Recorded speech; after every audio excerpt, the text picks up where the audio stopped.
Shane Holsey, Will Connerly here with you on Carshio Collegiate League TV, the second game today of 3 on CCL TV. It's a beautiful Sunday evening. Let's settle in and play a couple more baseball games.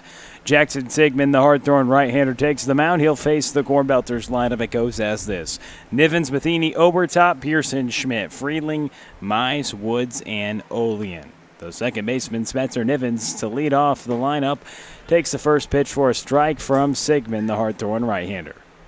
Welcome, Shane. It's fun. We got a couple more baseball games. We saw a pretty good one in the first game. It came down to the wire, and then 3 home runs in 1 inning broke things open as this ball is fouled to the left side. Spencer Nivens now in an 0-2 count against Sigmund. The floodgates opened up, and the Falcons started launching balls out of Carshio Field like it was nothing. 3 home runs and 4 batters back-to-back, and then 2 batters later, another one. It was something. It was a spectacle. A spectacle. Some bat flips. It was fun. It was fun. What does tonight hold? We shall see. First, it's a ground ball to the shortstop, Leeper. One gather, fires it over to first, 1 away. Good job by Sigmund just getting it on the hands of Niven. Likes to work the ball the other way. When you're facing a hitter like that, if you can bust him inside, that'll be for the better. If you can locate that pitch, but if you leak one out over the plate, he can do some damage. But Sigmund, a nice job burying that on the inside corner. Here's somebody who's been swinging the bat well. Tate Matheny comes into the box. Sigmund's first pitch misses low. And Shane, how he's found a groove, hasn't he? And last night when Mr. Devin Turbrack was so dominant, Tate Matheny is like, what's so hard about this guy? He went 3 for 4. 3 out of the 5 Cornbelter hits came off the bat of this guy. He's been swinging. Before that, he had a couple home runs. He's on some kind of tear. He takes a big-time slider for a strike, a ball and a strike. Tate Matheny in the box. The beautiful yellow Cornbelter pants with the green belt, the green jersey, and the yellow lettering that comes inside. The numbers, fills in the numbers, and the letter on front of the jerseys that says normal. The normal Cornbelters, a team that would have been in the Prospect League this summer, likewise the O'Fallon Hoots. And then you got the Eagles jerseys. The old orange jerseys, a colorful game we've got out here. Green, yellow, orange, covering the whole spectrum. Pitch taken upstairs, being careful with Matheny, and it's a walk. Sigmund issues the pass to the second hitter, Tate Matheny. The way he's swinging the bat, not the worst thing in the world. The one in the pop one in the first inning, all of a sudden find yourself down. Now Jimmy Obertop grounds this one to the left side.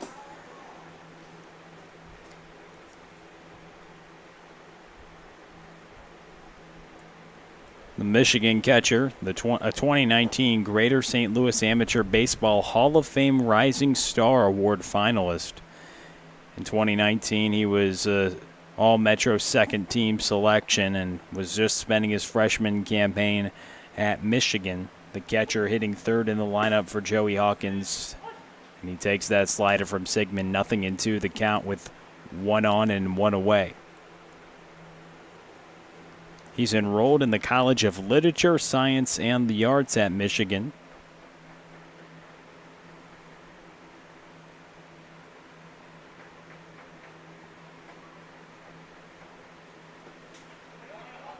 Just turned 20 years old earlier this summer. Tate Matheny will take second base, and Obertop now with an RBI opportunity.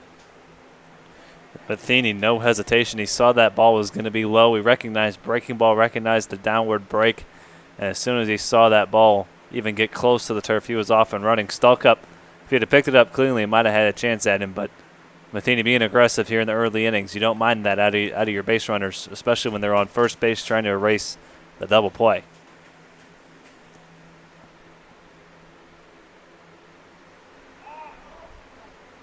Matheny getting a huge lead that second. Saw Matheny when he was at third base. I believe it was last night where he was getting almost halfway down the third base line by the time the pitcher let go of the ball. He gets uber aggressive on the base pass. That ball's stroked well to left. It gets down for a ground rule double. Matheny comes in to score. Obertop with another double. And a run batted in. You want to get Obertop with runners in scoring position. He has some big-time power. We've seen him leave the yard a couple times this summer, but he can spray the ball. And he drives a double to left field, a ground rule double, and that brings up Brett Pearson. It was a bit of a slow start for Obertop, of striking out a lot in the early part of the summer, but he started to find his stroke, starting to drive the ball in the gaps. And once you get 1 or 2 home runs on your belt, you feel a lot more confident at the plate. You don't necessarily need to hit home runs to be confident, but that certainly helps with your confidence, your approach. That means you have a good approach. It means you're putting good swings on the ball, and you can drive a ball in the gap like that. That's evidence of that. Pearson fouled to the left side. The ball tails out of play.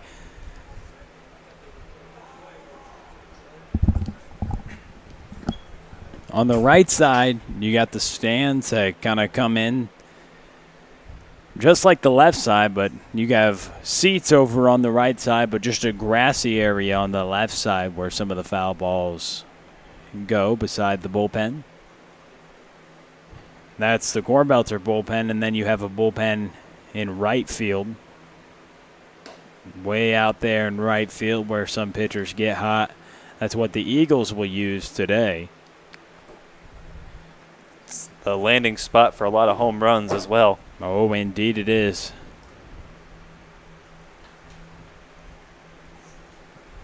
It's not very deep out there. And Obertop gets into third standing. It looked like it would have been a close call if Jacobson would have held on to the ball, but it comes out of his glove. An easy, safe call right there. Obertop now on third base with 1 out. It eases the job now of Pearson. He is looking to drive in a runner. Already one across here against Sigmund in the top of the first inning. Welcome to the ball game. It was a walk and then a ground rule double by Jimmy Obertop to drive in Tate Matheny. Now Pearson at the plate. He fights this one off in a 2-2 count. Bringing the infield in here in the first inning. You want to the Eagles are already trailing, so you don't want this deficit to get too out of hand, but you want to save every potential run you can and not let this game get away from you in the first inning. So I don't mind bringing the infield in here.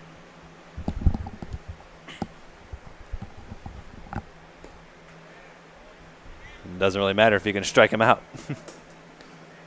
That's right, Shane. A big-time slider right there. Swing and a miss, strike 3. And Pearson goes to the dugout. Sigmund has a big-time slider. I mean, a big league slider. It's so tight and sharp and so tough to hit. As DJ Schmidt comes to the box, runner on third, 2 away. Cornbelters on top, 1-0 here in the top of the first inning. The right-hander Jackson Sigmund working on the mound.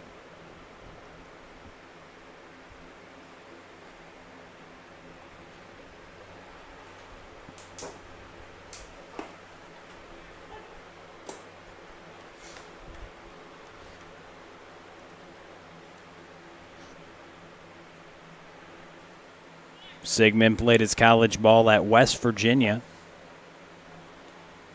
And a 1-1 count. Ball's fouled away. The 25-year-old. Pretty interesting story. A driveline athlete. He got signed by the Brewers. He's played in the minor leagues with the Royals and the Brewers. He's currently a free agent. In 2019, he played with the River City Rascals. Features an upper 80s, low 90s fastball with a slider in the upper 70s. But with the Rascals last year, he impressed 11 2/3 and just 1 earned run while striking out 18 with just 4 walks with the Rascals. And that really helps him get signed later on that summer with the Brewers, then pitched in the minor leagues and has yet to find a home yet, but he finds a nice slider there to strand Obertop at first base. Sigmund with a couple Ks, but One run across. It's 1-0 on a beautiful Sunday afternoon. Stick with us on CCL TV. We sent it to the bottom of the first inning.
Kenny Piper to lead things off. Shane Holsey, Will Connerly on Car Shield Collegiate League TV. A 1-0 ball game. And the starting pitcher, Ben Kolowski. The Webster University Gorlot getting the nod for Joey Hawkins today. The bottom of the first, 1-0 ball game. 2-0 the count. Kenny Piper. Had 9 home runs in college ball in the abbreviated season. Pretty impressive. We were talking before we went on. You said 4 in one day you saw on the social medias. Recheck that on Twitter. I believe it was 4 in one day in a doubleheader. Always check your source, but, I mean, he's big time. And what's the most impressive thing we've seen Kenny Piper do, Shane? Oh, he made like a Superman diving catch, only probably the best defensive play we've seen all summer. Oh, man, guys, got to go to Twitter and check out that play. We added SportsCenter on that one just because it was so impressive, and they should probably post it because that you won't see a better catch in the outfield than what Kenny Piper did. Now at the top of the lineup, he drills this ball toward left, has home run distance, but foul. Piper, Henderson, Jacobson, Leeper, Arnson, Eads, Randazzo, Stalcup, and Maslowski to be the Eagles lineup here this evening for Forrest Terman. As Kolowski works 2 over top and a full count. The offering. Miss low. Piper gets on base. He draws a walk to lead off the bottom of the first. Yep. That brings up Damian Henderson. March 7th against Lyon. 2 home runs in a doubleheader. 2 home runs in the first game, 2 home runs in the second game. That'll do the job. And then 4 days later, hit 2 more. So 6 home runs in the last 4 games of the spring. Big time, and he's keeping it up. He was swinging it well, and I'm sure he couldn't wait to get back out on the field after how well he was doing, Shane. I mean, imagine that. Oh, yeah. He had not the last game of the season, but 2 games prior to that doubleheader had 2 home runs. So 6 home runs in 4 games either way.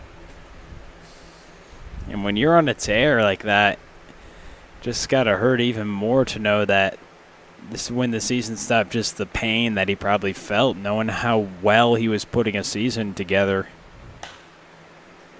Started the season with home runs in back-to-back games, and then later that year or later this spring, 4 home runs in one day. So he was having one heck of a spring, slugging the ball out of the ballpark. And here's a guy who can rotate with the best of them, Shane, Damian Henderson. And when we mean it, we really do. He can hit some of the farthest balls you'll ever see. The California State University Bakersfield standout two-way player hits one right there. Oh my, another home run. You can forget about that one. He deposits it over the big wall, and it's a 2-run shot for Damian Henderson. My, oh my, you can forget about that bad boy. And he puts it over the big wall in right field, his 3rd home run of the summer. And how about his father driving 19 hours to come watch him play, and his first at-bat, a 2-run homer. How cool is that? Wow. We saw on Twitter he drove 19 hours, Shane. Just arrived here yesterday. Wow. And they were here last night watching the ball game, and he puts on a show with that 2-run blast, and the Eagles, just like that, are on top.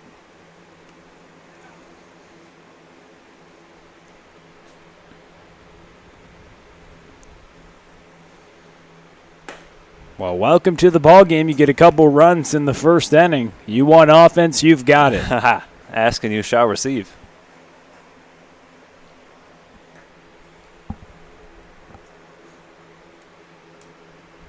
And it was just when we were mentioning his ability to rotate, just being a great rotational athlete, because he can throw the ball with great velocity, and man, oh man, he can hit the ball out of the ballpark like that. It was his 3rd of the summer as Jacobson grounds out for the first out.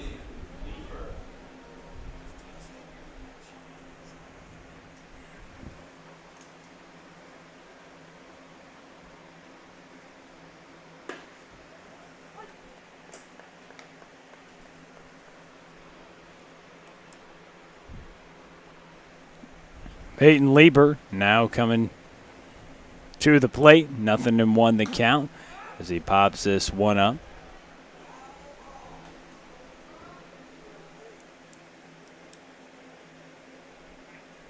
Foul out of play, 0-2 the count. The shortstop, Peyton Lieber.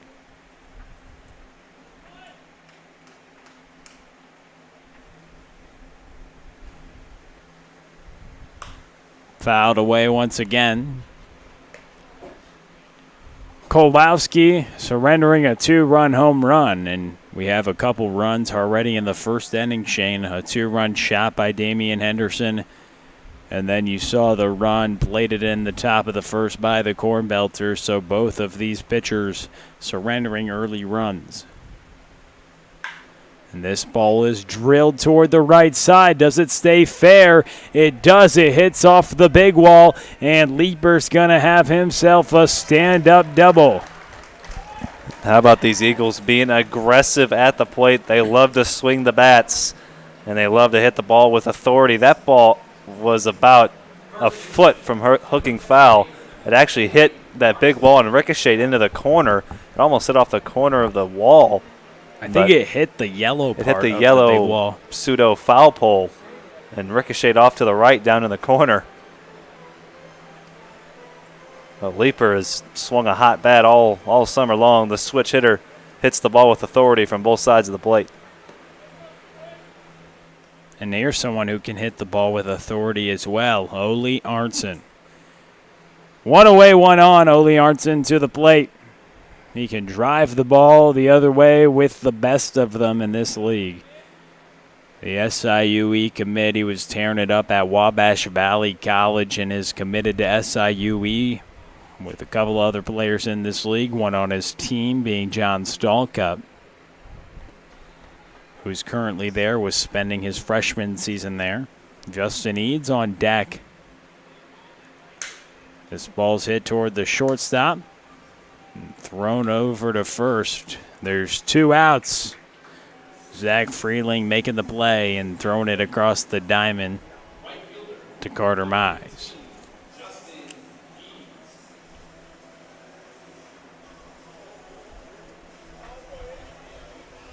So here comes Justin Eads. 2 outs, a 2-1 ball game, bottom of the first inning. Kolowski trying to work out of it. He surrendered a walk, a home run, then a ground out, a double, another ground out.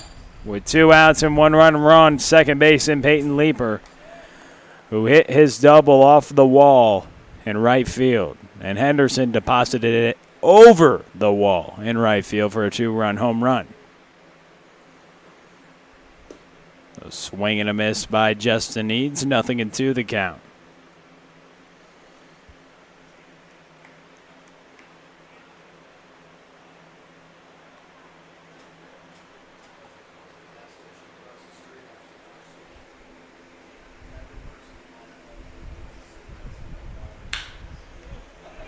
And this ball's hit well to left. That's going to be an RBI for Eads. And a run comes home, 3-1 now. Justin Eads with an RBI single. And the Cornbelters with the run in the first inning, but the Eagles are like, anything you can do, I can do better. How about a 3 spot here in the first inning and looking for more?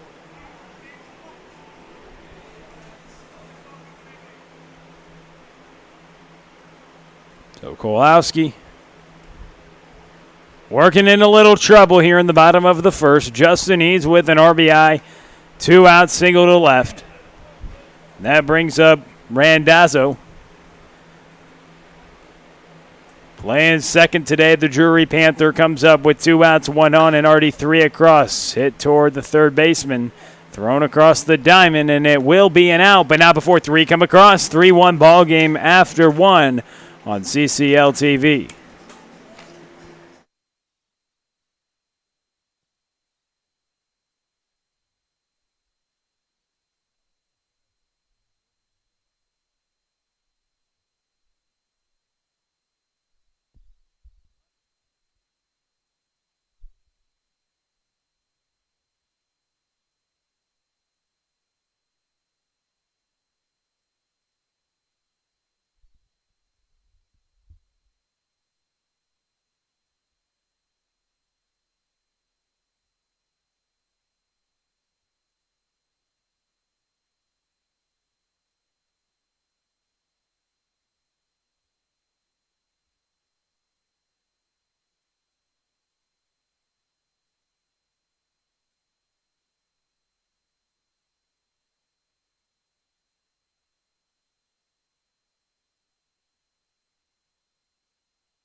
Top second, Sigmund for another inning, and it's a 3-1 ball game after 1. Shane, 4 runs scored between the two teams in the first.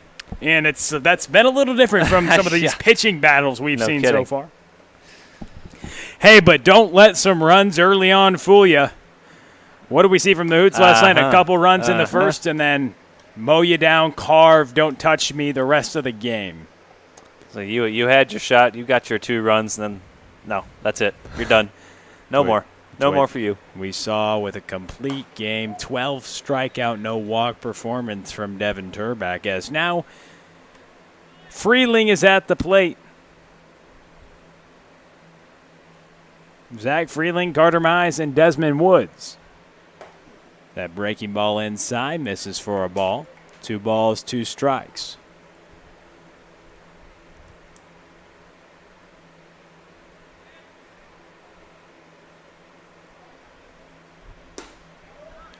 Ooh, just a little outside. Sigmund was trying to get the called strike 3, but it was just a little outside.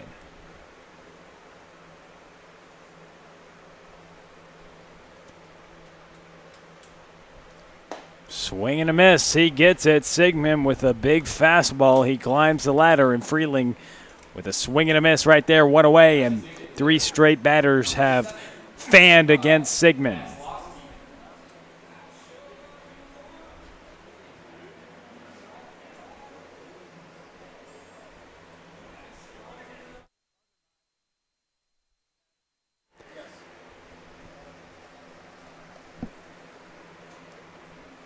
Carter Mize, a swing and a miss.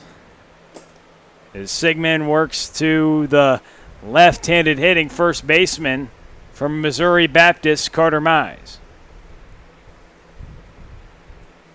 0-1 the count. A big swing and a miss right there from Mize. He falls behind 0-2 in the count. Desmond Woods is on deck.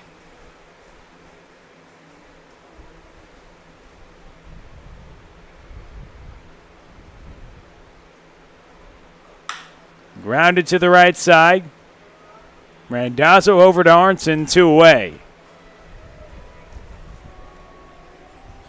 Just a nice way to bounce back. Now Sigmund's got a lead to work with. He's got a little more room for error, but when you have a lead, when you have a couple of runs on the scoreboard for you, or even 3, and you got a 2-run lead, you can pitch with so much more confidence. You have so much more freedom. You can be a lot more aggressive as a pitcher in the zone, because you know a mistake isn't going to kill you, because you still have that lead to work with. A lot different than when you're pitching from behind.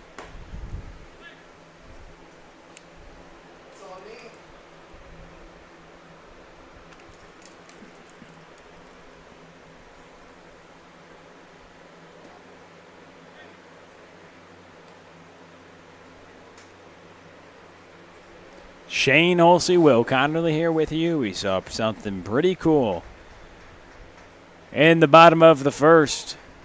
Damian Henderson with a bomb, and his dad was here to see it. He drove halfway across the country to come see him play baseball and put on a show for him, mashing the ball to right field for a 2-run home run to give the Eagles the lead. They added another on a Justin Eads RBI 2-out single. 3-1 the score, and 3-1 the count to Desmond Woods. Make that ball 4 with a runner getting on base. And that brings up Brandon Olean, the 9th place hitter. And the bottom of this order they're already going to turn things over to the top of the order, so we're at least going to have the top of the order due up in the top of the 3rd. But if the bottom of this order can get on base for the top of this lineup, Cornbelters could have a chance to try to come back. This ball's chopped up the middle. Nice play by the shortstop. Lieber gets him at first, and Sigmund works around a 2-out walk. It's 3-1. We're through 1.5 on CarShield Collegiate League TV.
Bottom of the second, Kolowski back out for another inning of work. He's facing John Stalka. First pitch is a swing and a miss. He starts this bottom of the second with a breaking ball.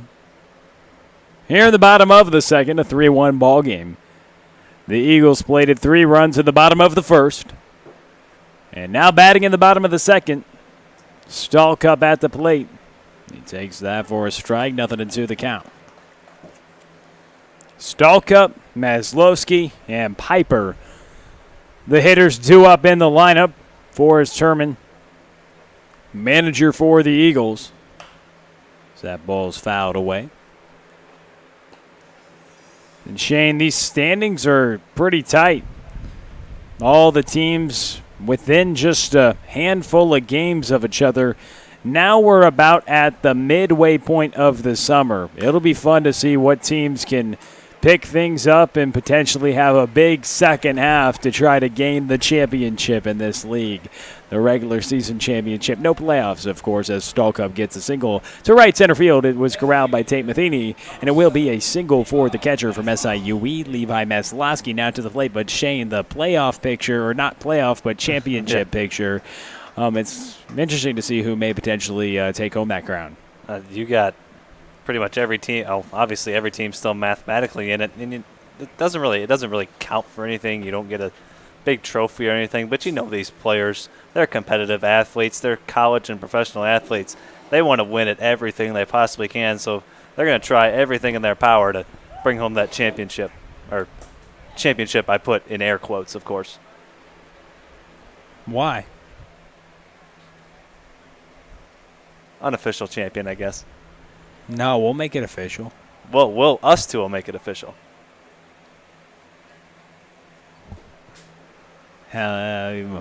Indeed.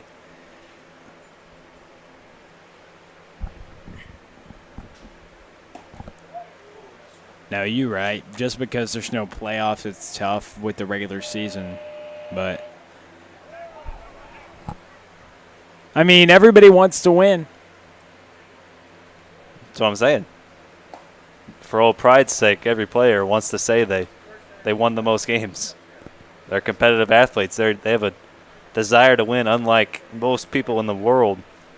And I was talking to Forrest Herman before the ball game, the coach for the Eagles, who have had themselves a pretty good summer. The top 3 teams in the table are the Cornbelters Eagles and Hoots. But he was telling me that one thing you do recognize is players have a regained appreciation almost for the game of baseball. Sometimes you don't really know what you have until it's taken away. And a lot of these players obviously had time taken away from them.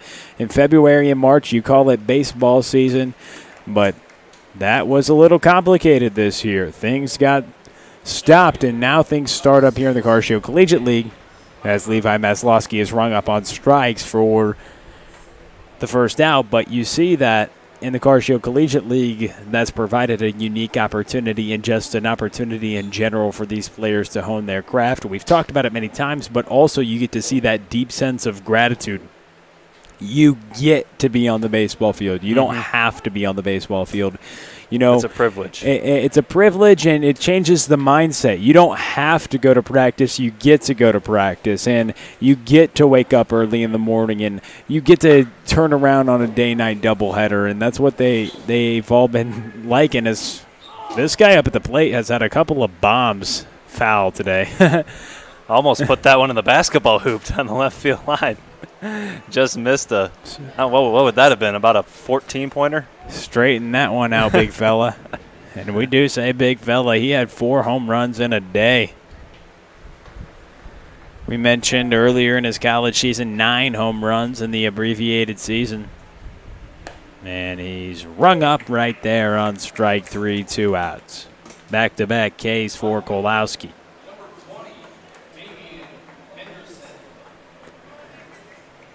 Be careful to this guy, Damian Henderson. 3 home runs this summer, all to right field. One of them cleared the bullpen, and then 2 of them over the big wall in right field. Last time up, He put that ball out of the ballpark, and the coolest part about it, his dad drove about halfway across the country to come watch him play today. You got to see that raw motion right now. He's balling now. You've probably seen, parents grow up all of their life really watching their kid play, but now at the collegiate level, now at the Car Shield League, and ultimately he's getting ready for the Reds. So it's an awesome thing to see from this young man who has a very bright future on the mound and at the plate as well. That's just storybook stuff right there. You got here yesterday and posted a picture on Twitter that it was a bit humid today, and that was yesterday, and it is again here today. But he's just happy to see his son here, get a chance to see him play before he heads to the professional ranks, and just see your child have fun out there on the field, seeing them play the game they love. They could go 0 for 4 with 3 strikeouts. You're still going to love them. But when you can hit a home run in your first at-bat with your father in attendance, I mean, you couldn't ask for anything. You couldn't ask for a better start to a game. That is exactly right.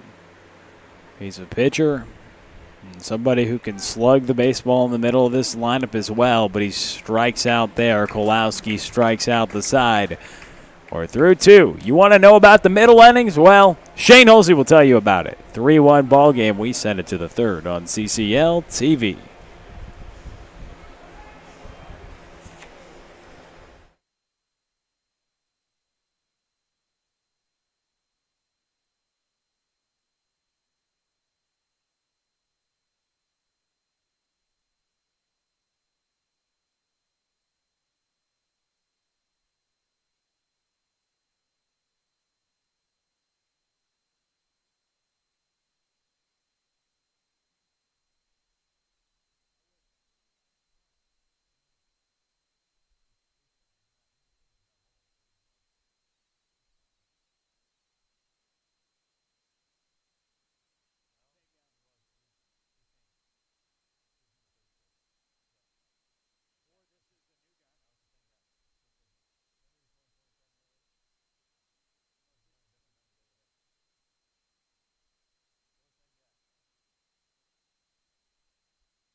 To the top of the 3rd we go. Again, this inning brought to you by our friends at Interco Recycling. Interco has been recycling non-ferrous industrial metals, batteries, computers, and electronics since 1996 as Spencer Nivens leads things off against Jackson Sigmund.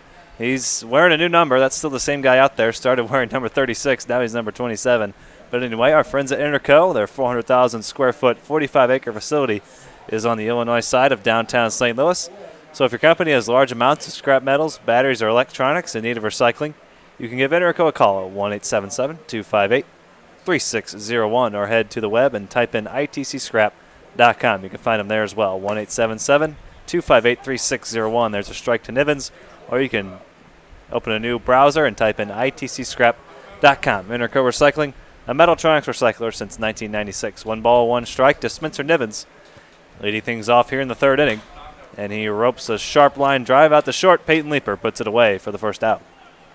He kind of reminds you of Evaldi. He, actually went out there with a different number as well. He sweats a lot when he pitches, and he went to the wrong locker and grabbed the wrong number. I think this is a different situation. But similar thing, though. I think he has maybe a couple jerseys, and he just grabbed another one because he maybe sweats a lot. You talk about Eovaldi. Where's number 17? And he went into the locker room to get a new jersey as Tate Matheny lifts that one in the deep right center. But that will be handled out there by Justin Eads for out number 2. But anyway, he went to go to the locker room to get a new jersey, saw the 7 on it, and just picked it up, put it on, and turns out it was number 7, which is the same number as his catcher, Christian Vasquez. So for an inning, he and his catcher both had the same number. Pretty cool.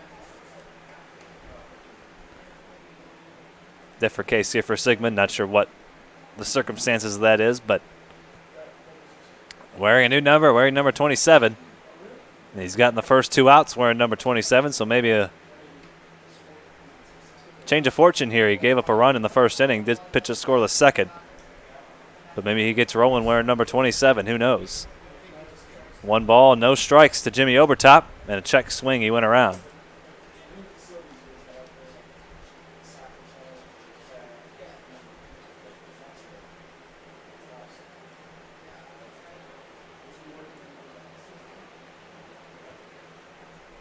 One ball, 1 strike.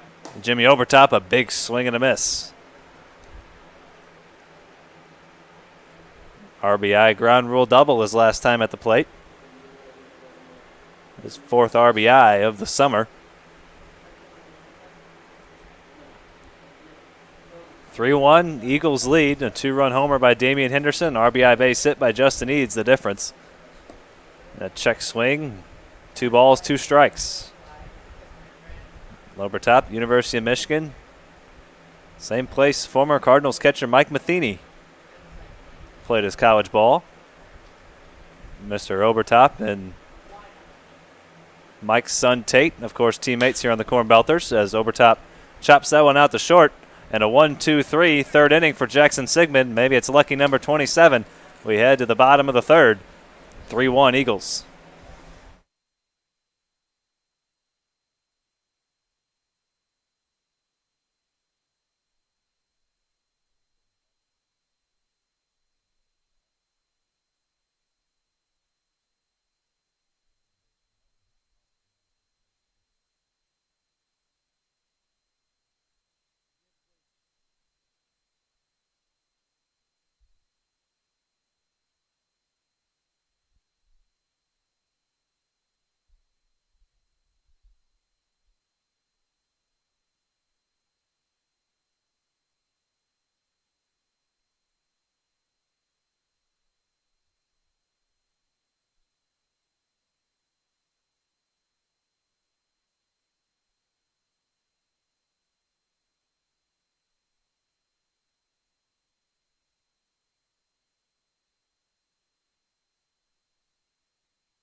Noah Jacobson, Peyton Leeper, Ole Arntzen, 3-4-5 against Ben Kowalski.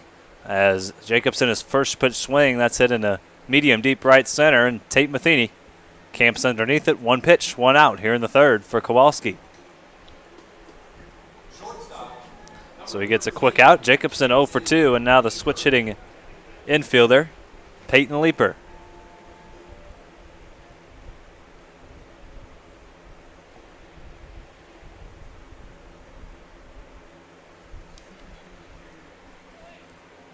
Leeper doubled his first time at the plate, scored a run on the Justin Eads single as he swings through that one for strike one.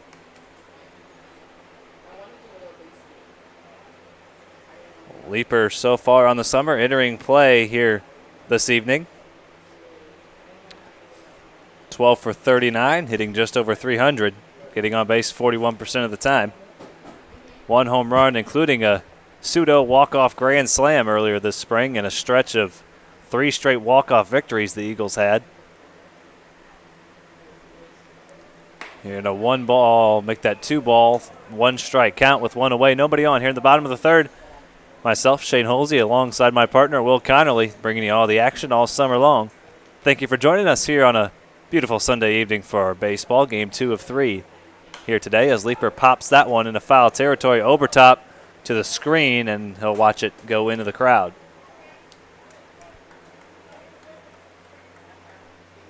Two balls, 2 strikes on the switch hitting middle infielder Peyton Leeper playing shortstop. We've seen him at second base, third base as well, playing shortstop here this evening.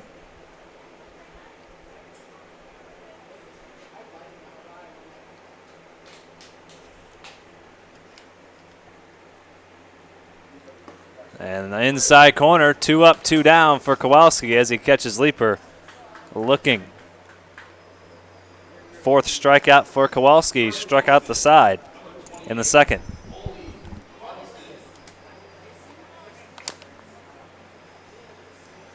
So he's retired 5 straight now after the leadoff single by Stalkup in the second. And now the big first baseman, Ole Arntzen. There's a called strike. Ole Arntzen, standout at Wabash Valley Community College. SIUE Cougar right now. 6'5", 230 pounds. He's a big guy at the plate with big-time power. Swing and a miss. Likes to work the ball up the middle the other way. That's his natural approach. But when he gets a hold of one, watch out. Ain't that right? He's hit a couple of shots here so far this summer. He's fun to watch. And he swings through that one, so 5 strikeouts through 3 for Kowalski. He's settled in, 6 straight retired. We head to the 4th. 3-1, Eagles lead it after a scoreless third.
New arm for the Eagles after 3 innings of work by Jackson Sigmund. Logan Bexton out of Fatima High School, Westphalia, Missouri.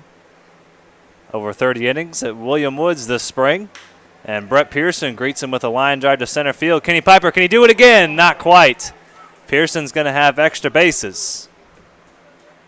Oh, that was close. Oh, man. Oh. Oh, man. We almost had to go to the soundboard and say this again. Da-da-na, na-na-na. Oh, man.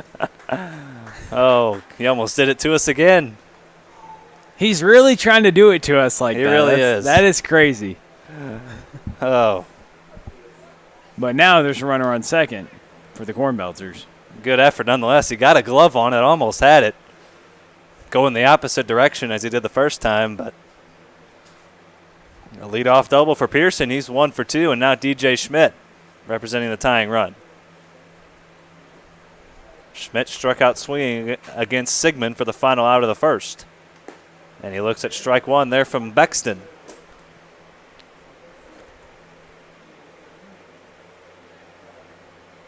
Bexton making his 5th appearance so far this summer. Make that 5th appearance.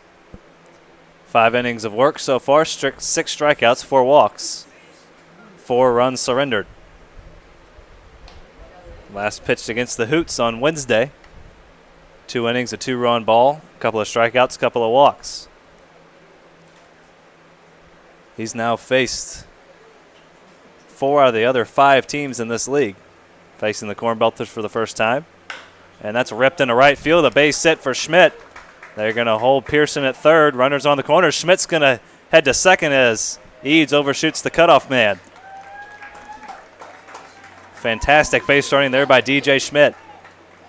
Well, we love the way this guy plays the game. Fundamentally sound ball player. And he takes the extra bag as Eads overshoots Arnson. That's not an easy thing to do, but Eads overshot him. And Schmidt goes into second base on the throw. So give him a single and advance on the throw. Pearson advances to third. Position, still nobody out.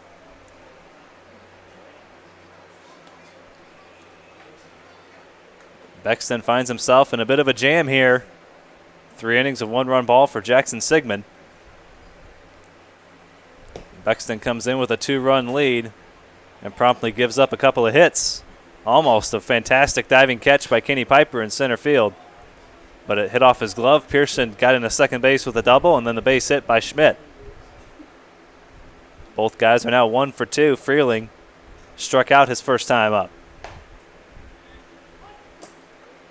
2 balls, 1 strike to the Slubillican.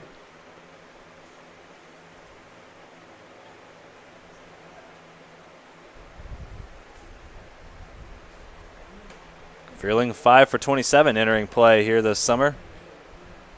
1 run batted in, 5 runs scored. Been hit by a couple of pitches, walked 7 times. So getting on base about 38% of the time despite a 185 batting average. 3 balls, 1 strike. Bexton trying to avoid walking the bases loaded, and he will for now as that's fouled out of play.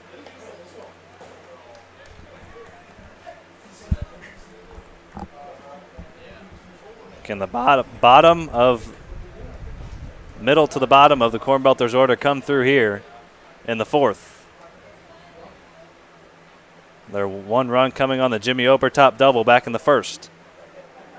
The 3-2. Outside corner, got him looking. Borderline pitch, but it goes Bexton's way for the first out, and it's a big one.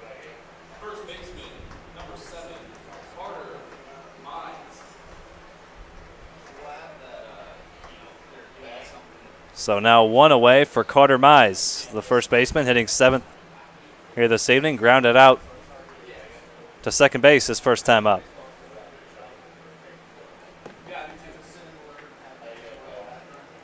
Tying run out at second base. That's DJ Schmidt. Brett Pearson over at third. Bexton trying to work out of a 2 runners on and nobody out jam as that's popped up. Arnson near the wall leans over, but it goes into the 3rd row.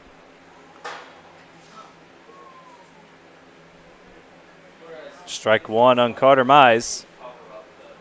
0 for 1 on the evening for him. 6 for 30 so far on the summer, entering play. 3 runs batted in, 4 runs scored. A double for one of his 6 hits. No home runs just yet.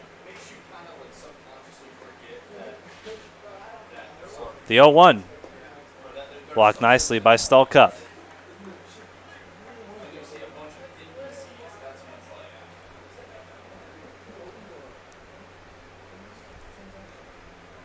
So the Missouri Baptist Spartan facing the William Woods right-hander Logan Bexton.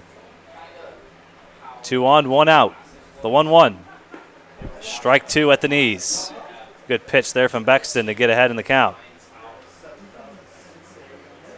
That's a big swing pitch there, the 1-1 pitch. If you can get that as a pitcher, gives you so much more freedom out there on the mound. You can throw pretty much whatever you want here, 1 and 2. Mm-hmm. See what he goes right, to. Shane. Looking for another strikeout. He's already got 1 this inning. And that's chopped up the middle. That's going to bring in a run. Leaper fires on the first, so an RBI ground out for Carter Mize. Make that 4 runs batted in on the summer for Mize, and it's 3-2. What an at-bat, though, because that's all you need to do right there as a hitter, Shane. Get the runner in any way you can. But another thing is, how sure-handed is this left side of the infield, Shane? You got Jacobson and Leaper. I feel like you can pencil in and out as soon as the ball is hit toward the left side. They are very solid. Just about. That's a play a lot of shortstops in this league make, but he just consistently makes the plays that he needs to make, and they both flash the leather. This left side of this Eagles infield, where a lot of balls get hit, it seems like we can pencil in the outs, so the pitching has to love it. But would you agree? I mean, just from my assessment, yes, the way that Leaper plays defense is impressive. I mean, they both have good chemistry, too. We kind of talked about that. Same school they go to. But, man, both those SEMO infielders are doing well, I'm telling you. Woods lifts that one in the center. A little bit of an easier play this time for Piper. He puts it away. So the Cornbelters strand a runner on third, but they do get 1 back. 3-2. We're halfway done here in game 1 of this doubleheader. 3-2, Eagles on top.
Justin Eads set to lead things off against Ben Kowalski, who's worked a couple of scoreless innings, holding the Eagles at bay, keeping them grounded after the first inning.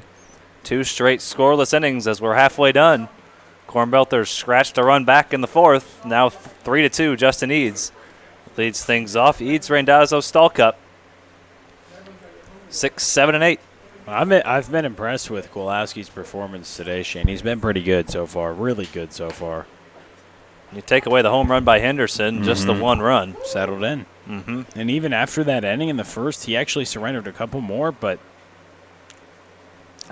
knocks, but he's been getting the strikeouts today. strikeout stuff and settled in after that first inning. That was a little rough for him. There's another one right on cue. He's retired his 7th straight and make that 6 strikeouts in the last 7 batters he's faced. That'll play. That will most definitely play. That's what Plasmeyer did earlier today. We expect it from him. Michael Plasmeyer, fantastic 4 shutout innings, 7 strikeouts, no walks.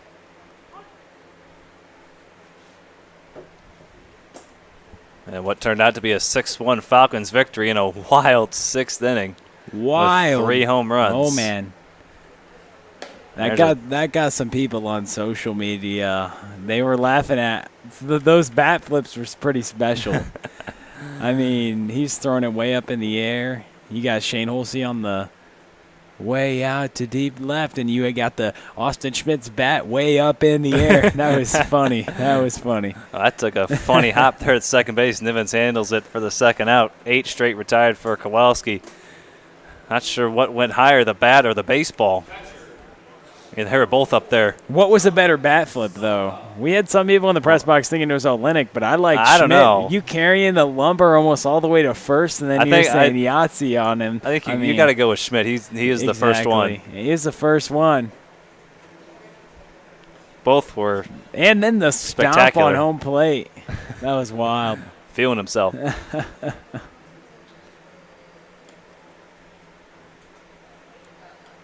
Had a little exchange of words with Seth Halverson the half inning before as Halverson tried to steal home and slid head first. Schmidt blocked the plate. Halverson wasn't too happy. And then Schmidt comes up to the plate and promptly launches one out of the ballpark. That's part of the game. That's what baseball not what it's all about, but you need some emotion every now and then. It's good to see these guys. It really is what it's all about. Yes. I mean, the emotion, like you see, we saw Tyson James after he strikes out a guy screaming, "Let's go," and popping his glove. I mean, that stuff is fun when guys get excited. So I loved it. we both approve of it. Fly out to right field. So 9 up, 9 down in a row for Kowalski. He's through 4. Cornbelters still try at 3-2, but they'll look for at least one as we head to the 5th. 3-2 Cornbelters, or 3-2 Eagles rather.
Reminder this inning, as always, brought to you by our friends at Interco Recycling.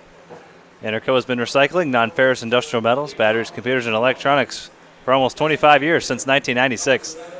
So if your company has large amounts of scrap metals, batteries, or electronics in need of recycling, you can call Interco at 1-877-258-3601 or head to itcscrap.com. They'll handle all your recycling needs at their 400,000 square foot, 45-acre facility just on the other side of the Mississippi River over in Illinois. So if you can give Interco a call, 1-877-258-3601 as that first pitch misses to Brandon Olean from Logan Bexted, or head to itcscrap.com. They'll handle it for you. Interco Recycling, a Metaltronics recycler since when? 96. 1996, baby, that's right. 1 ball, 1 strike to Brandon Olean. He's a designated hitter this evening. 0 for 1, grounded out to shortstop his last time up. And he ropes that one into center field. Piper handles it chest high for out number 1. Thought that ball might get down for a second, but it hung up just long enough for Piper to run underneath it. 1 away here in the 5th. It won't get down with Piper out there, Shane. Not much does. Not even a ball deep in the right center field gap.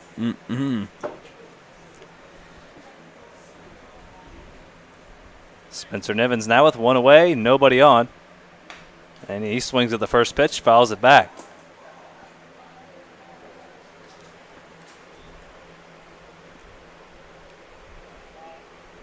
Mr. Nivens out of Rockbridge High School, home of one of our favorite people here at Car Shield Field.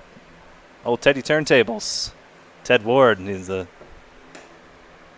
girls basketball coach at Rockbridge High School.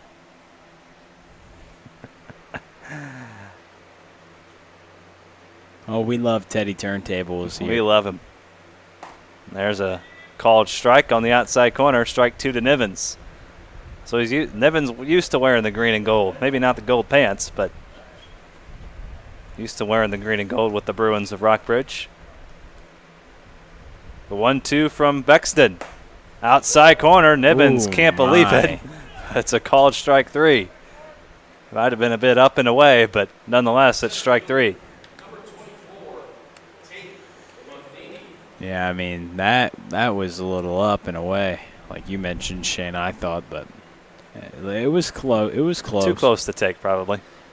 I don't know, man. It's a tough strike 3 call right there. And now Tate Matheny. If you're going to face Matheny, this is the spot you want to do it in. 2 outs, nobody on. Never really want to face him, but if you're good, you're going to have to face him every 9 hitters. If you're going to do it, you want it to be in this situation. He can tie it with 1 swing of the bat, however. But an 0-2 count, going to be a little more difficult. Walked and scored in the first, struck out swinging in the third. So 0 for 1. 1 ball, 2 strikes. As that pitch from Bexton misses up and away. And that'll happen. You'll get rung up on stuff it's just how you respond to it. Don't let it affect your next at-bat, for Niven's sake. Matheny doesn't quite get rung up there. That was a good pitch. That looked like a better pitch than the one Nivens got rung up on, but like we mentioned, I mean, it happens. These umpires they're doing their best out here. And he goes down swinging there. So Matheny's gone down on strikes a couple of times. And Bexton holds the Cornbelters at bay and keeps the lead at 1 for the Eagles as they come to bat in the bottom of the 5th here on Car Shield Collegiate League TV.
Levi Maslowski, Kenny Piper, Damian Henderson here in the fifth.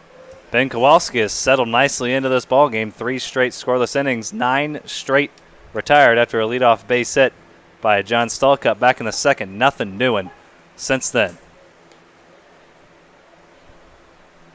And he's already strung together a good streak of getting guys retired, and he's doing it with the strikeout as well, Shane. He had 6 strikeouts in a span of 7 hitters from the second through the fourth innings.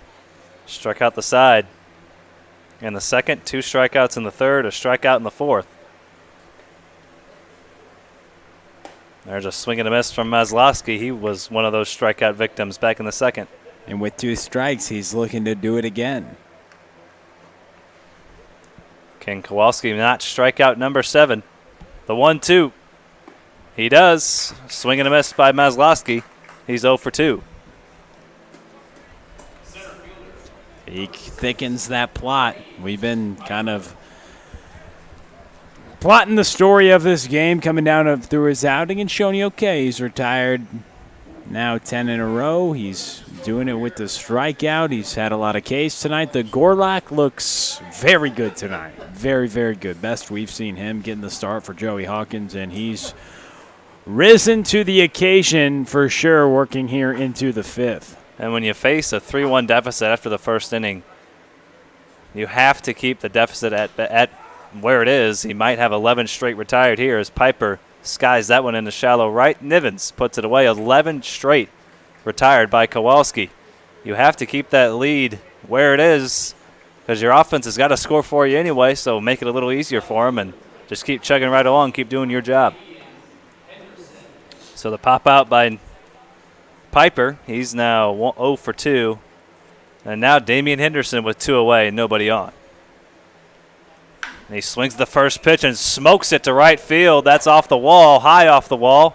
Desmond Woods plays it well and fires into second to hold Henderson at a single. So, man, Henderson has smoked a couple of balls out to right field. That one held to a single, but no less exit velocity. Yeah, maybe honestly, maybe even more. It might have been hit harder. And ball was smoked. Yeah, that home run he got out of here, he gets 4 bags on that one, but similar ball struck, just not as high. Harder off the bat, he'll just get 1 bag though. And after his home run, Mr. Henderson came in the press box and thanked us for the shout out on Twitter. He replied to that, our tweet of his home run. You can thank all the Waffle House and Sugar Fire they've been feeding him for all that power. Oh, man. Those calories are good. Oh. You need those carbohydrates, fats, proteins to hit the ball well, and he's been consuming them, it seems like. And he's having himself a night, 2 for 3 with a couple of extremely well-struck balls, and might have had a stolen base there had Noah Jacobson not fouled it away.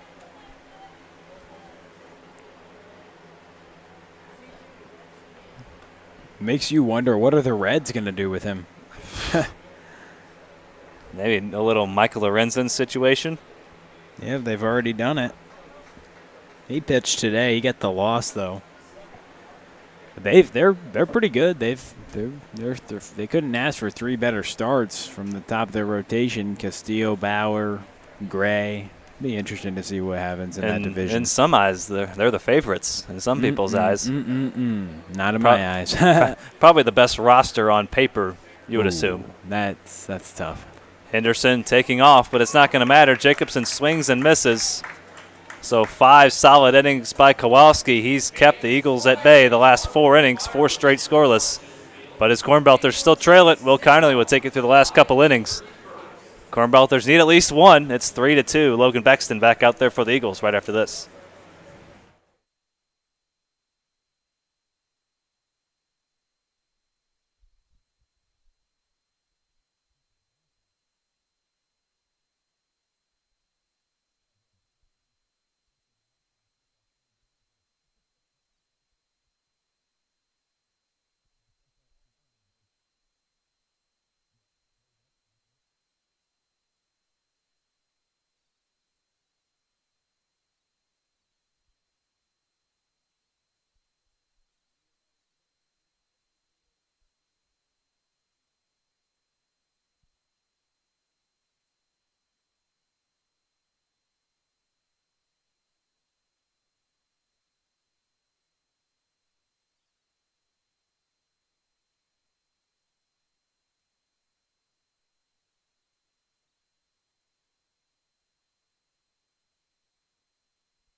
Jimmy Obertop will lead things off.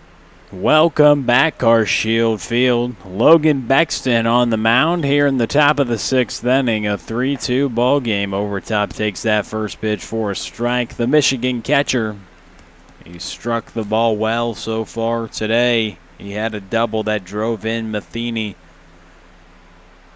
In the top of the 1st inning, the Cornbelters plated a run off of Sigmund, the pitcher. And now Logan Bexton working in relief. Obertop with a double and a ground out. He's 1 for 2 with a run batted in. The Cornbelters scored 1 in the top of the 1st, but the Eagles responded with 3 runs in the bottom of the 1st, and they've been holding on to that lead ever since. 1 run was plated across in the 4th. For the Cornbelters, as that ball is smoked to the third baseman, and Obertop has 2 hits.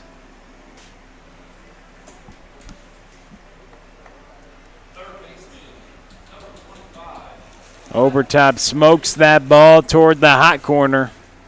A tough play. Jacobson couldn't come up with it, and Obertop has himself a single. Working against Bexton, Brett Pearson comes to the plate. He's 0 for 2 with a lineout and a strikeout.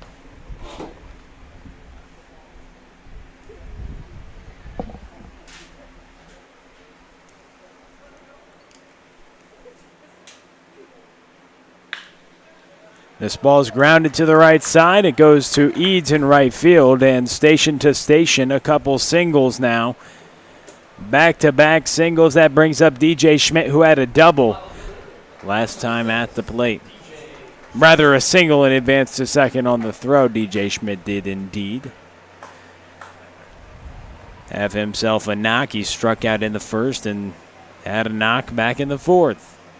So 3 runs on 5 hits for the Eagles, 2 runs on 5 hits for the Cornbelters. They plated a run in the top of the 1st and the top of the 4th for their 2 runs here in the top of the 6th, trying to do some damage against Logan Bexton. DJ Schmidt with the red, white, and blue. He's got that America mask around his neck that all the players wear when they're in the dugout. It's one of our favorites. I believe he's one of the only ones that doesn't wear one that was provided to him by the league. Flipped over to short, thrown over to first, and that's a twin killing. Runner on third base now with 2 outs. Good hustle by Schmidt, but he was out by about a quarter of a step. But always hustling hard. Big time double play right there from Bexton after surrendering back-to-back singles. The Cornbelters go-ahead run, gets on base. He chops that off. Obertop does go to third, but Logan Bexton now in business with 2 away. So big-time double play right there. And that can be a rally killer. You get the first 2 guys on to begin the inning, and then all of a sudden they're erased just like that.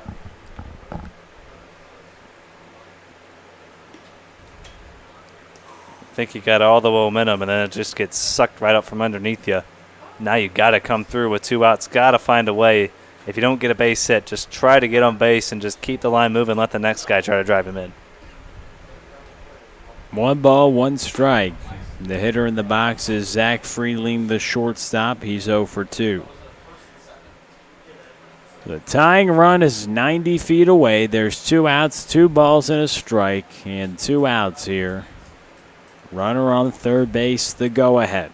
Can Freeling come through clutch? Here in the late innings, a swing and a miss. 2 balls, 2 strikes now. On the Slewbilliken, Zach Freeling. Logan Bexton, the right-hander from William Woods, looking to work another inning of relief for Forrest Terman. Jackson Sigmund started this ballgame. Now things turned over to the bullpen. A swing and a miss. Bexton strands a runner, and the Eagles still hang on to their 1-run lead. 3-2. We send it to the bottom of the 6th. And Ben Kulowski's night seems to be over. It's going to be a call to the bullpen. We'll tell you about it when we come back on CCL TV.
Leeper, Arnson, Eads due up. Call to the bullpen. Bobby Strant now on the mound. We saw him get a start the other day. He's Webster University left-hander. Now working in the bottom of the sixth inning, trying to keep things where they are. He wants to hold the deficit as is. It's a manageable just one-run deficit for the Cornbelters, who plated a run in the top of the first and the top of the fourth, but 3 runs in the first inning in the home half of the first for the Eagles, and that's all they've needed so far. They've hung on to a 3-2 lead ever since they plated 3 runs. It's been enough, but will it be enough down the stretch? We shall see here in the bottom of the sixth. The final shot coming up for the Cornbelters next half. Eagles looking for some insurance, and Strant trying to keep things as is to give his Belters a shot. Next half inning, Shane Holsey, Will Connerly here with you on CarShield Collegiate League TV. Hoots and the Gems in the nightcap, the third game of the day.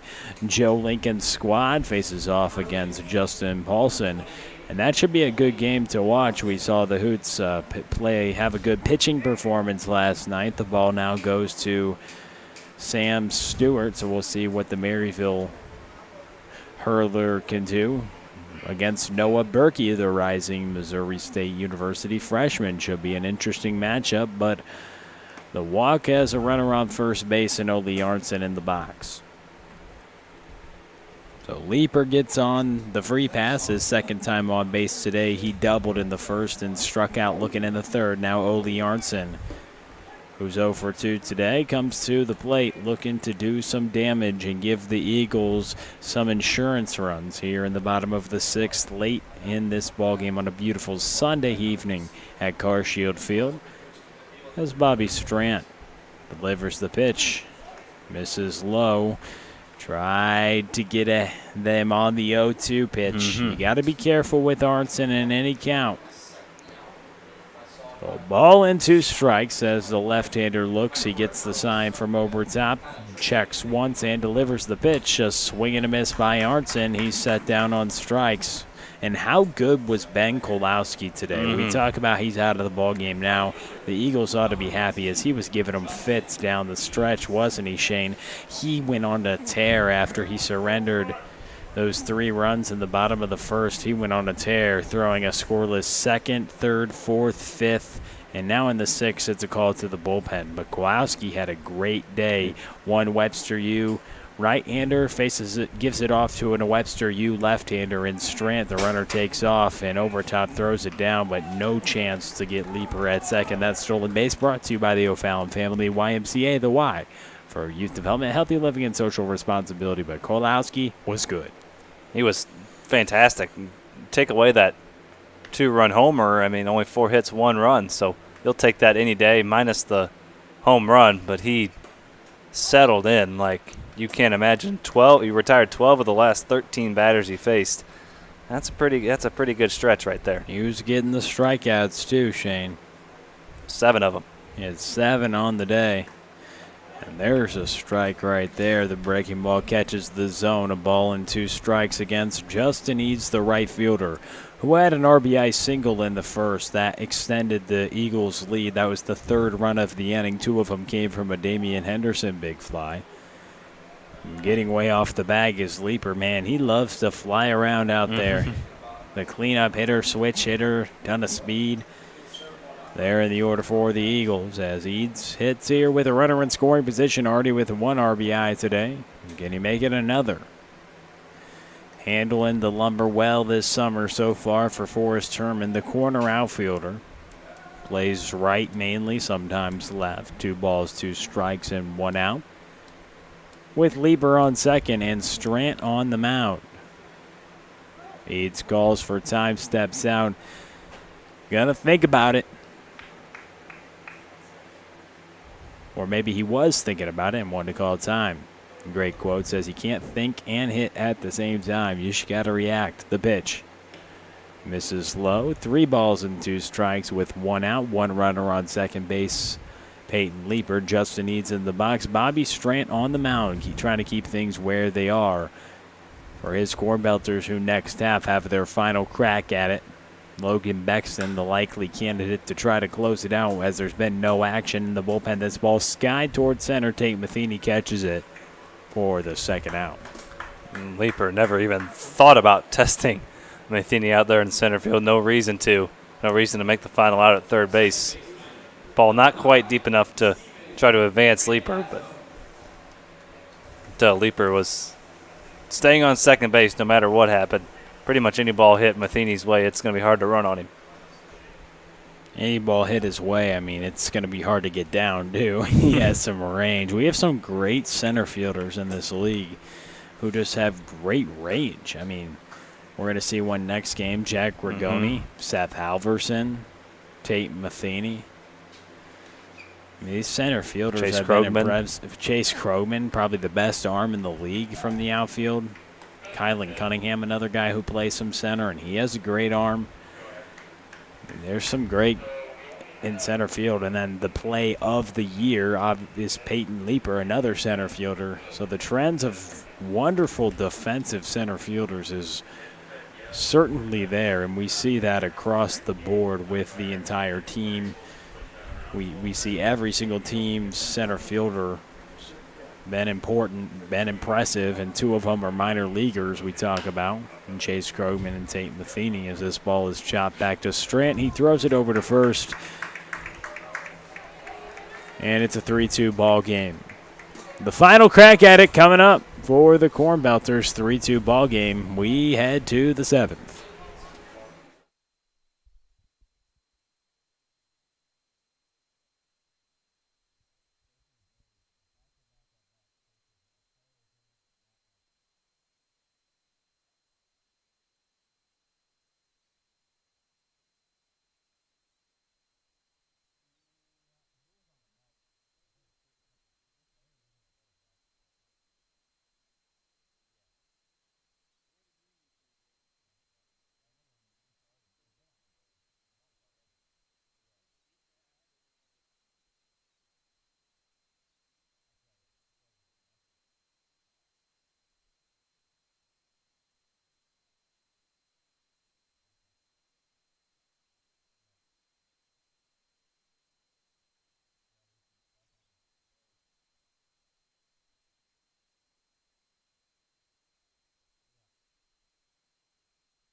Shane, it's been back-to-back nights. The Cornbelters have had to deal with some stingy arms. It was Jackson Sigmund, a guy who's pitched some in the minor leagues. And how about Logan Bexton out of the bullpen doing well as well.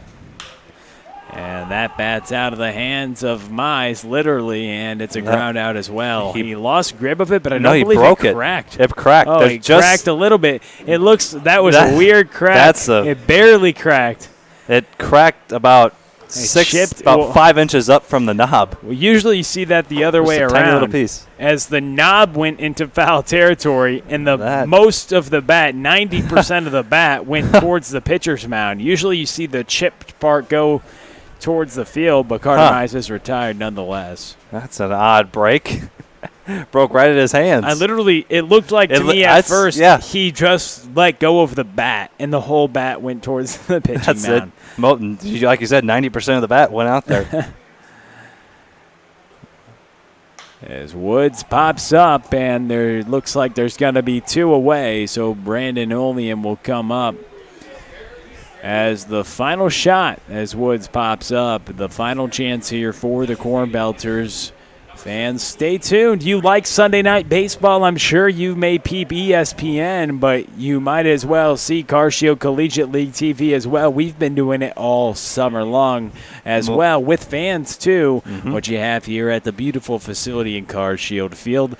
Gems and the Hoots should be a primetime matchup. Noah Berkey toes the rubber against Sam Stewart. Should be a good one. And we'll be with you in about 20 minutes after the completion of this game on CarShield Collegiate League TV. We want to thank Intercope Recycling and Code Ninjas O'Fallon for putting this broadcast on and helping us do this broadcast. Our sponsors have been so great to us all summer long. And for all the fans and parents who have sent us messages about they're enjoying the broadcast, they appreciate the broadcast. Well, we appreciate you tuning in and enjoying and being a part of this action this summer, because it's been something that's truly been amazing to see these players get this unique sense of, gratitude that they're able to step on the field again. And it's just an interesting thing to see for the game of baseball that we all love around here. And we love highlighting all these players who are trying to do their best and excel their games to go back to their respective teams or institutions, whatever they are doing. It offers a great opportunity for minor leaguers all the way to rising freshmen in college. But Logan Bexton with a wonderful relief appearance, and he closes things down. That's a 3-2 final. Wait, did we just have a 1-2-3 7th inning? We did indeed, Shane. One of the first times we've seen that, but it is a wrap here at CarShield Field. Bexton goes 1-2-3 in the final frame, and it's a 3-2 final. 3 runs, Shane, in the first inning. That's all the Eagles needed. That's it. Sigmund settled in after the first inning. Logan Bexton gave up the 1 run, but then was solid the rest of the way, and one of the least stressful 7th innings we've seen, if not the least stressful of them all. Indeed. Well, in about 20 minutes, Shane, we'll be back with the fans on CarShield Collegiate League TV.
Hello and welcome in or welcome back to Carshio Collegiate League TV. Whether you're just joining us or you've been with us all night, we thank you for joining us. It's the third game of 3 here today. The two teams who haven't played yet, the Gems and the Hoots, taking the field. The Hoots, the home team. The Gems are the away team, and take through their lineup as they come into this ball game 6-7, trying to get back to 500. Tyler Fogarty will lead things off in right field. Tommy Woods is at first base. He'll hit second.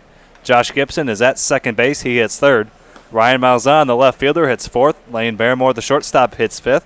Braden Spar behind the plate hits sixth. Jack Rigoni, the center fielder, hits seventh. Nick Wilkie, the designated hitter, hits eighth.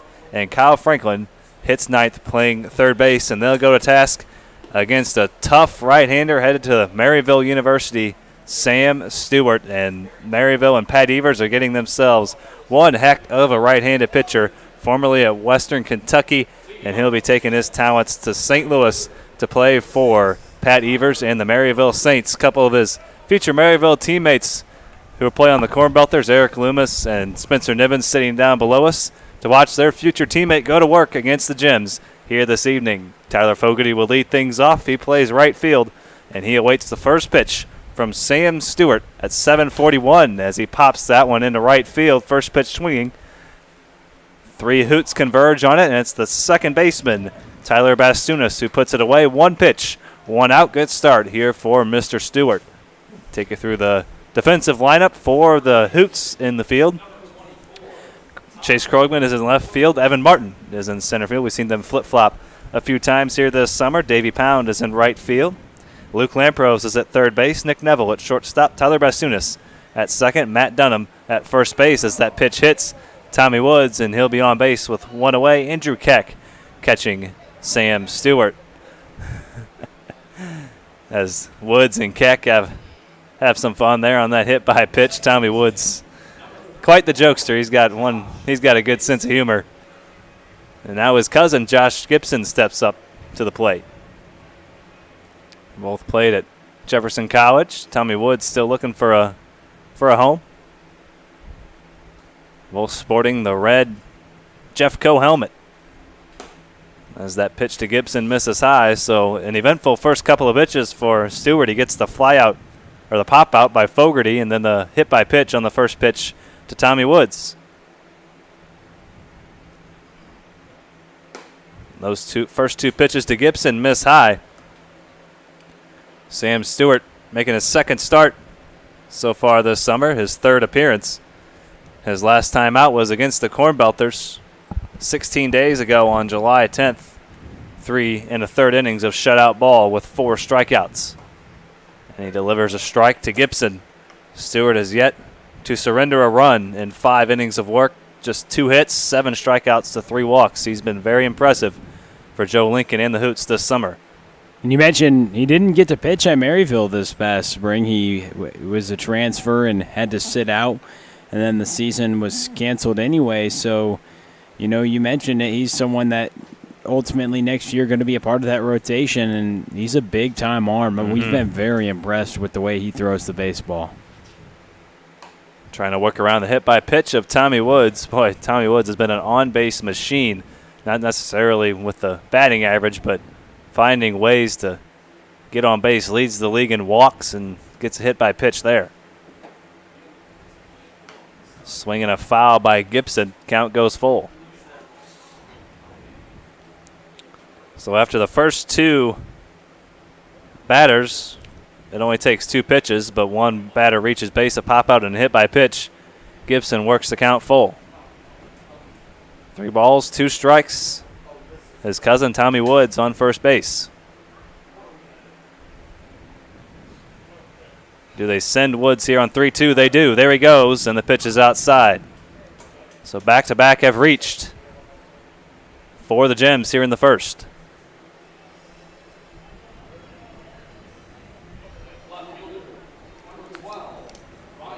And the left fielder Ryan Malzahn steps up with runners on first and second. Woods reached on a hit by pitch, and then the walk to Gibson. And now Ryan Malzahn with a 1-out RBI chance.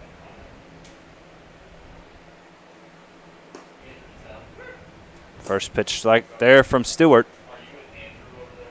Working on 5 shutout innings and a couple of appearances so far this summer. That breaking ball gets away from him. It was a breaking ball that caught Tommy Woods, so Stewart trying to find that breaking ball here in the first inning. Malzahn has had a good start to the summer, 7 for 18. And 4 of those hits have gone for 2 bases. And he's driven in 4 runs as well, scored 4 runs. Getting on base 42% of the time, hitting almost .390. OPS up over 1,000. This is his 7th game. 1 ball, 2 strikes. Stewart looking for the strikeout or the double play here in the first. He's not going to get either, but he's going to get an out as Evan Martin puts that one away in center field. A well-struck ball by Malzahn. He's really been swinging the bat well as of late. A lot of solid contact. The Division I commit has a good swing. Plays good outfield, and you mentioned how he's swinging the bat well. Even that hard lineout, that's what you want as a hitter. Hit the ball hard. That's the goal at the plate. He executed on that goal. Batting average can be misleading a lot of the times, and we know that. We'll look at how much, obviously, a guy's getting on base, but obviously his batting average on balls in play, and then also his exit velocity. Consistently hard hit balls will find gaps. And now the former Quincy University Hawk, Lane Barrymore, and another breaking ball gets away from Stewart. Struggling to find that breaking ball here in the first inning.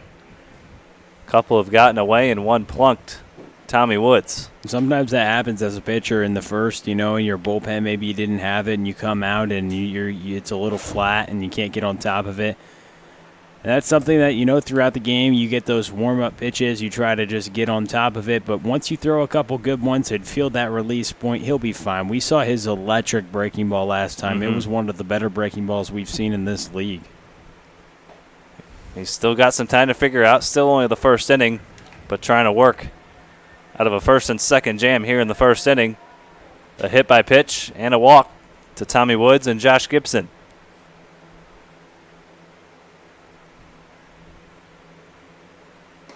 Swing and a miss there from Barrymore. 2 balls, 2 strikes. Shane Holsey, Will Connerly with you here on Carshield Collegiate League TV. Beautiful Sunday night for baseball. Sun just starting to go down. The field almost completely engulfed in shadows as we head towards sunset. 2 balls, 2 strikes, 2 runners on, 2 away. That was a little better breaking ball, but didn't quite get the call at the top of the zone. Now the runners will be off with the pitch. 3 balls, 2 strikes. A base hit will score Woods with the runners in motion. And Stewart, I think, thought he might have balked. There was no call. But, yeah, now they're going to call a balk because Stewart didn't step all the way across. He's kind of caught in between there. He was going to go to second, saw Woods take off, and sometimes that'll happen as a pitcher. Trainer will head out and make sure everything's okay. I think everything is. Stewart just kind of maybe got a cleat caught in the turf or something. Not sure what happened there. Yeah, he went to do the pickoff move, and he looked to seem to be like in some pain, but then he saw the side of the trainer and was waving her off before she could even get to the mound. So still 3 balls, 2 strikes. Now 2 runners in scoring position. Now a base hit will likely score a couple runs. The 3-2. Swing and a miss. He strands a couple of runners. A scoreless first for Sam Stewart. Noah Berkey takes the mound. Right after this on Carshield Collegiate League TV. Hoots coming to bat. No score.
To the bottom of the first we go. A scoreless top of the first for Sam Stewart. I misspoke back in the first inning. My apologies. Spencer Nivens and Eric Loomis out to watch their future Missouri State Bear teammate Noah Berkey on the mound. Sam Stewart headed to Maryville, of course. So Noah Berkey takes the mound for the Gems in the bottom of the first. Reads you through the lineup. He will face for the 7-6-1 Hoots. Chase Krogman leads things off. Evan Martin, Nick Neville, Andrew Keck, Jamie Young, the designated hitter, Matt Dunham, Tyler Bastunas, Davey Pound, and Luke Lampros. That's the lineup Noah Berkey will face at a Poplar Bluff High School, headed to Missouri State to play for the Bears. A third-generation Bear. Both his father and grandfather played sports at Missouri State as his first pitch misses high and away. His father, Stacy, played baseball in the mid-'80s, and his grandfather, John, played football for the Bears back in the 1960s. So Noah Berkey carrying on the tradition of Missouri State athletics in his family and making a second appearance here in the Carstio Collegiate League. Athletic family. That's what it seems like. A couple of baseball players, a football player. All at the Division I level. Mm-hmm.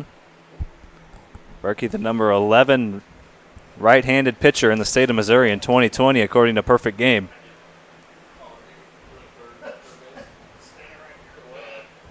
We've seen him once here in the Carstio Collegiate League. 3 innings of scoreless baseball his first time out against the Eagles back on Monday. So he bookends the 2 days of the week. Pitched on Monday, pitching again here on Sunday. Didn't start that game, but worked 3 scoreless innings out of the pen, striking out 4 and walking none. He really impressed us in his first time out. 6'3" right-hander. How about Chase Krogman to lead things off? Krogman goes the leadoff spot, bumps Martin and Neville down to 2-3. Usually see Krogman hitting in the cleanup spot, but swinging the bat well, and why not put him in the leadoff spot?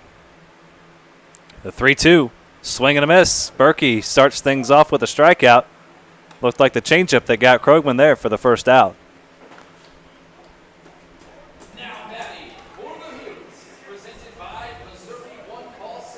And now Evan Martin will step in with nobody on, 1 out after the strikeout of Chase Krogman. And these two roommates at SIU have been tearing the cover off the baseball so far this summer. Evan Martin and Nick Neville. Evan Martin 12 for 33, 364, getting on base almost 42% of the time.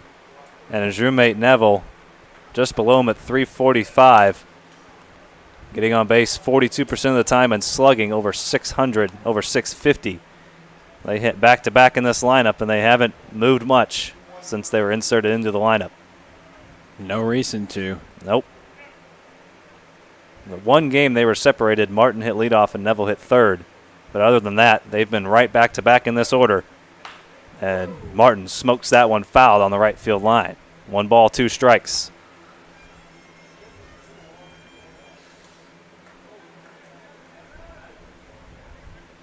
One and 2 count, a strikeout of Chase Krogman to get things started for Noah Berkey. Working here to Evan Martin. And back-to-back strikeouts as he froze him on the fastball.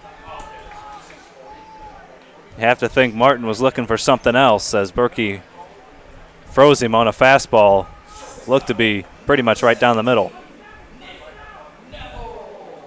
And now Nick Neville will try to at least get a ball put in play. Back-to-back strikeouts by the 1-2 hitters in the Hoots order.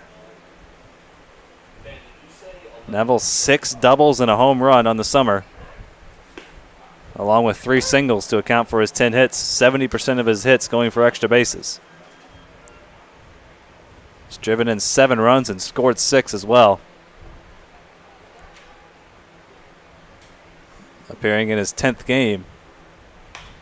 And that's hit up the middle. And Noah Berkey will have a 1-2-3 inning, a couple of strikeouts and a ground out to Lane Barrymore out at shortstop. And a scoreless first. We head to the second.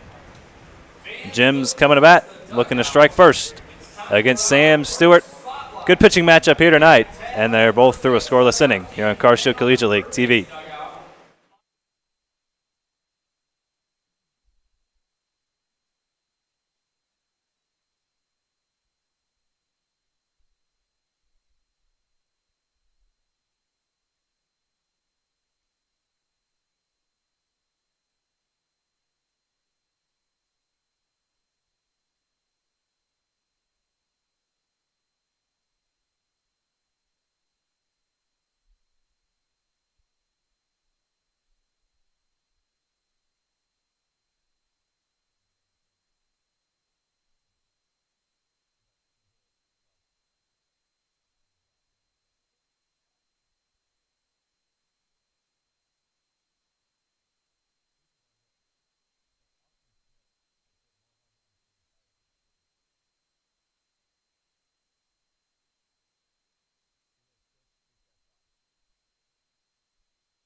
Braden Spar leads things off against Sam Stewart here in the top of the second. I want to take this time to thank our sponsor, Interco Recycling, as Spar swings and misses through that pitch.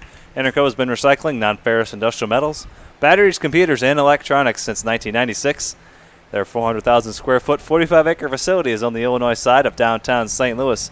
So give them a call at 1-877-258-3601, or you can visit the web and head to itcscrap.com if you have large amounts of scrap metals or electronics or batteries or anything like that to recycle. Interco can handle it for you. Interco Recycling, a Metaltronics recycler since 1996. 2 balls, 1 strike. To the catcher, Braden Spar, getting the start behind the plate. 6, 7, and 8. Spar, Rigoni, and Wilkie here in the second against Sam Stewart, who worked a scoreless first.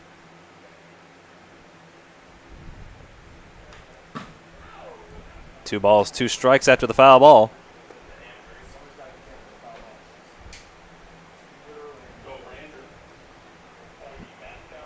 Braden Spar, 5 for 14 on the summer, couple of doubles. 3 runs driven in, 4 runs scored, getting on base half the time. 9 out of his 18 plate appearances, he's reached base. OPS at an even 1,000 through 18 plate appearances as he swings and misses. 2 strikeouts back-to-back for Sam Stewart. And he ends the first and begins the second with a strikeout. Now the speedy center fielder, Jack Rigoni, with nobody on and 1 away here in the top of the second. Sun just about all the way down. Shadows covering just about all of Carr Shield Field. Just a little sliver of sun out in left field, just to the left of Chase Krogman. Should be a beautiful night for baseball and a dandy matchup we got here in the nightcap as Rigoni lines out to center field. Crushed that ball. We're talking about how good the center fielders are in this league. Evan Martin, Chase Krogman switch off between left and center field, and Evan Martin, another one of those fantastic center fielders, and Rigoni, another one. He had to hit it solidly, but Evan Martin right there playing him perfectly. They're so good in this league. You got Tate Matheny, Chase Krogman, a couple minor leaguers, Evan Martin, a Division I center fielder, Jack Rigoni, who's played a lot of games at the Division I level, Seth Halverson, who you can say the same about as well. I mean, they're all really good. And then Kenny Piper with one of the greatest plays we've seen all summer long, laying out. I mean, every single center fielder in this league has been very impressive. It's kind of a theme we've seen with each and every team. It's almost like you expect if a ball is hit to center field, if it's not leaving the yard, it's going to be caught just about every single time. This isn't the biggest outfield to cover by any stretch, but still, this is a professional stadium these guys are playing in, and we got a couple of professional athletes manning center field and a bunch of Division I guys as well that can cover a lot of ground. And watch out, because Sam Stewart just found his breaking ball. That one was what we saw the other night, or the last few times he's been on the mound. It's sharp, it's tight. The slider just sweeps across the zone, and the right-hander threw a really good one there to Wilkie. He throws another one there.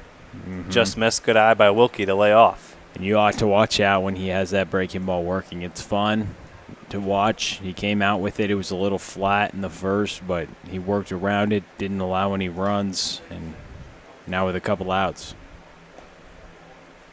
Wilkie draws a 2-out walk, so he works the count full and draws the walk as that ball gets by Keck. So Nick Wilkie on first base now with 2 away, bottom of the Gems order rather. Trying to get something started with 2 away. Kyle Franklin, the third baseman. So Wilkie is on base, his 4th walk of the summer in his 18th plate appearance. He's on base for Kyle Franklin with 2 away. The 9th place hitter and third baseman this evening, wearing number 22 for the Gems.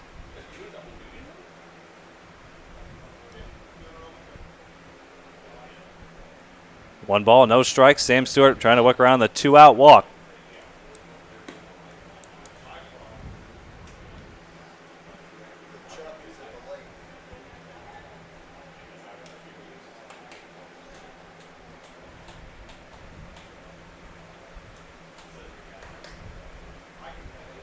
Stewart steps off, checks on Wilkie over at first base. 2 balls, no strikes. to Kyle Franklin. Franklin coming in to play this evening, just one hit on the summer. It was a home run. He's driven in a couple, scored that one run. And he lifts that one to left. Chase Krogman ranging back for it near the wall and bangs into the wall and makes the catch out near the Car Shield sign out in left field. So a 2-out walk. Does it come around to bite Sam Stewart? We're through 1.5. No score here on Car Shield Collegiate League TV.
It was a 1-2-3 bottom of the first for Noah Berkey. Got a couple of strikeouts and a ground ball.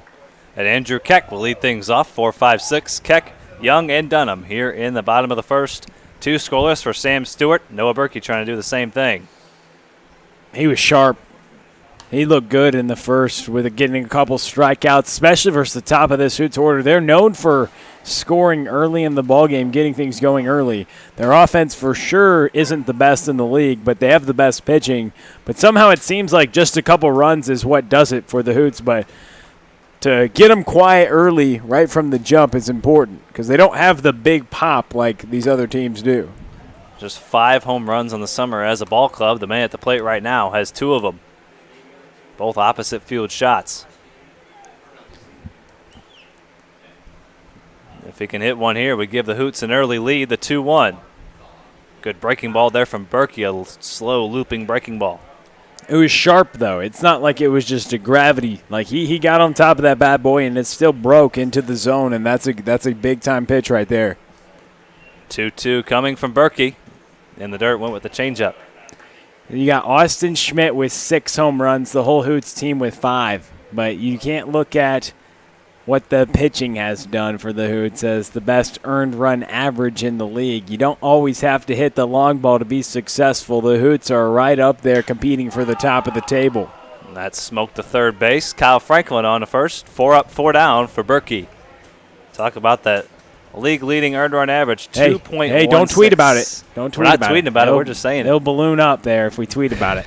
It was a 1.67, and Joe Lincoln was up in arms because it ballooned up over 2, God forbid. I mean, 2 is, man, still the best in the league by far. I mean, look at their strikeout to walk ratio. As a team, they've fanned 133 hitters, and they've only walked 36. So these nightcaps, they've had the best pitching for sure so far, these Hoots have. And everybody enjoys a good pitching matchup for the nightcap where the Hoots playing. Just a couple times they haven't competed under the lights because of some schedule and things. But, no, it's been impressive, Shane, that the pitching's been something special. You know, we love a good pitcher's duel. It's been the last 2 games were – or the last 2 out of the last 3 games are very similar in the fact there was – some scoring in the first inning and then not much after that. There's another strikeout for Berkey. Make that 3. We saw 4 runs in the first inning of the first game of this doubleheader at 5:30 and then just 1 run the rest of the game. Indeed, it's the way how the game swings. It's fun to see. And Jerome Gibson likes seeing it too. He says even with Major League Baseball still on TV, he still chooses to watch Car Shield Collegiate League Baseball. You love to see it. We greatly appreciate it. Josh Gibson's father tuning in here this evening. And we thank all of you for tuning in and choosing us. Whether you're watching just us or got a little split screen action going on, we greatly appreciate it. We appreciate all the support we've gotten from you guys, from our sponsors, Interco, Code Ninjas. It's been fun to bring you all this baseball. We got plenty more. We're not stopping yet. We're keeping this train moving on down the tracks. And everyone said, we're so glad we get to see some Sunday night baseball. Well, we've had it all summer long at Car Shield Field, the wonderful facility. Sunday night, you can always come out. Obviously, it's back in the major leagues now, but we've had it all summer long. We've had it with fans here as well. Mm-hmm. It's been wonderful. It's been so beautiful to see. Albeit a limited capacity, Car Shield Field operating at 25% capacity this summer. But, yes, that's been something these last 3.5 weeks or so, going on 4 weeks. They've flown by, but at the same time, it's been fun. They say time flies when you're having fun. I guess we're having fun then. All indications point in that direction. Indeed. That is the trend that it looks like it's going. I am having a blast so far because we get to see some of the best players from the area. A lot of these are local products, so we've heard about them from their local high schools or colleges that they're committed to, and that's the most fun part about it, I think. Coupled with the unique situation that we're in, it's an opportunity, a huge opportunity. And to see some of these players, Shane, make the most of it, it shows that they were dedicated to getting those swings in, getting those bullpens in, even when nobody was watching. That's what's the most telling part about all this. 3 balls, 2 strikes to Matt Dunham, who accounted for both Hoots runs last night with a 2-run shot to left field, showing off the opposite field power. He's been a little bit of a struggle bunny so far this summer, but maybe that home run gets him going. He's working a good at-bat here.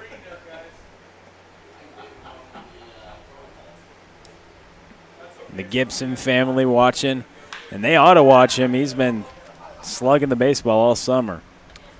And a 1-2-3 second, 6 up, 6 down for Noah Berkey. Both pitchers are feeling it here early. We're through 2 scoreless. Will Connolly will tell you about the middle innings. 3rd inning coming up, no score here on Car Shield Collegiate League TV.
Top of the 3rd, Stewart out for another inning of work. Fogarty, Woods, and Gibson due up for the Gems. We got another, what do we call those, Shane? Pitcher's duel on our hands, right?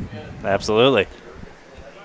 Sam Stewart out there. He struggled to find the release point on his breaking ball in the 1st inning, but we saw a couple pretty good ones last frame. He's thrown a couple scoreless, now working here in the top of the 3rd to the top of the lineup.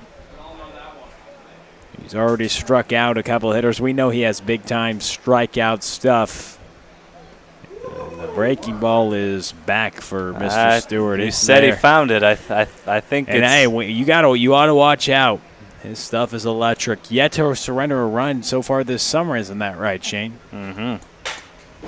Now 7 full innings. A common theme on the mound for a lot of these Hoots pitchers. Usually, if you see them right around 2 runs a ball game is what the pitching staff surrenders. So most of the guys usually don't give up too many runs. Brady Walker, another name who we saw his scoreless streak come to an end, but he was a guy who was carving. And we were hoping Brady Walker would have gotten the game last night so we could have talked about Skywalker with the Star Wars theme, but it ultimately didn't happen, Shane. Wouldn't that have been cool? That would have been something. Brady Skywalker. What about that with the Star Wars theme? But no relief. I rock with it. No relief appearance was needed last night.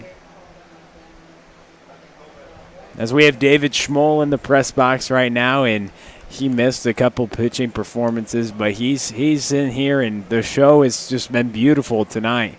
The general manager here at CarShield Field, hasn't he just done a tremendous job all summer long? He's executed with wonderful discipline and enthusiasm, and every single day it's so wonderful to see his energy, happy, fun, and joy all around here for the Hoots. HFJ, baby.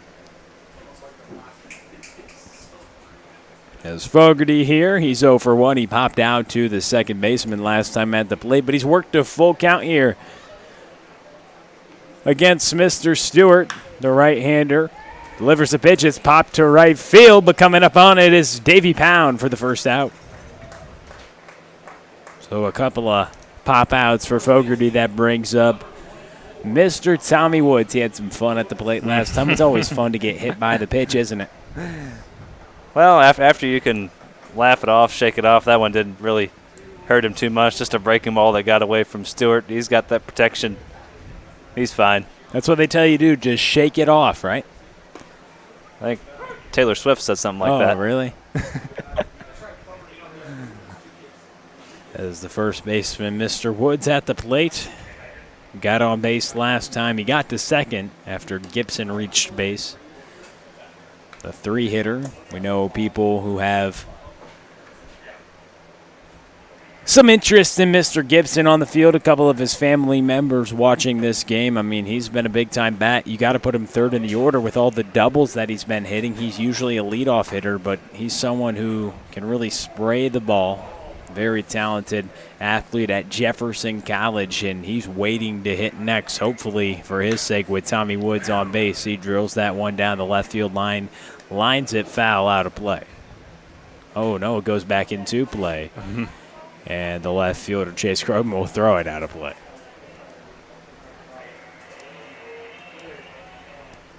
One ball, 2 strikes, and 1 out. See if Tommy Woods can't run into one here. He's been due all summer, 1-2 count, but you know he's going to work a good at-bat here. He runs into one, Shane, hit to left field, and it's gone. He runs into it and hammers a home run to left field right on cue, Mr. Holsey. You teed it up, said, can he run into one? And he hammers it to the bleachers. The Gems get on the board 1-0 on top. There's that big smile from Tommy. That's a good swing right there. We've been waiting to see that. We know he's got some big-time pop. And he definitely ran into that one. Not sure it's going to be on that pitch on a 1-2 count, but hey. You called it, Shane. I guess so.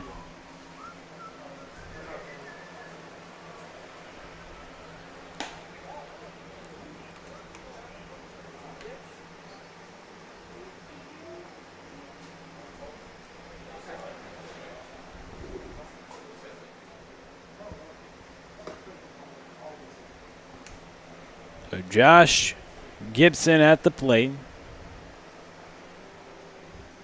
Reached on the free pass last time up. And he comes up now with the lead in a 2-0 count after the Woods home run. Ball's fouled back. How about Tommy Woods? We're waiting to see that power. He gets some when he's at the plate, Shane. He doesn't swing at many bad pitches, though, leading the league in walks. Gets on base a ton. Doesn't have a high average, but he gets on base. He makes the most of when he gets a plate appearance to try to work a good at-bat. Well, he just had a good at-bat with the solo shot there, hitting it to left field, and we know he has pop. And Desmond Woods likes to see it. He's in the stands. Tommy's brother, he's over there in the stands. He's an outfielder for the Cornbelters. Woods at Maryville University, and he gets to see Tommy run into that one, smoking it to the bleachers in left field. See if his cousin can't back him up right here. I'll take a walk. So Gibson gets on base for the second time, and that brings up Ryan Malzahn.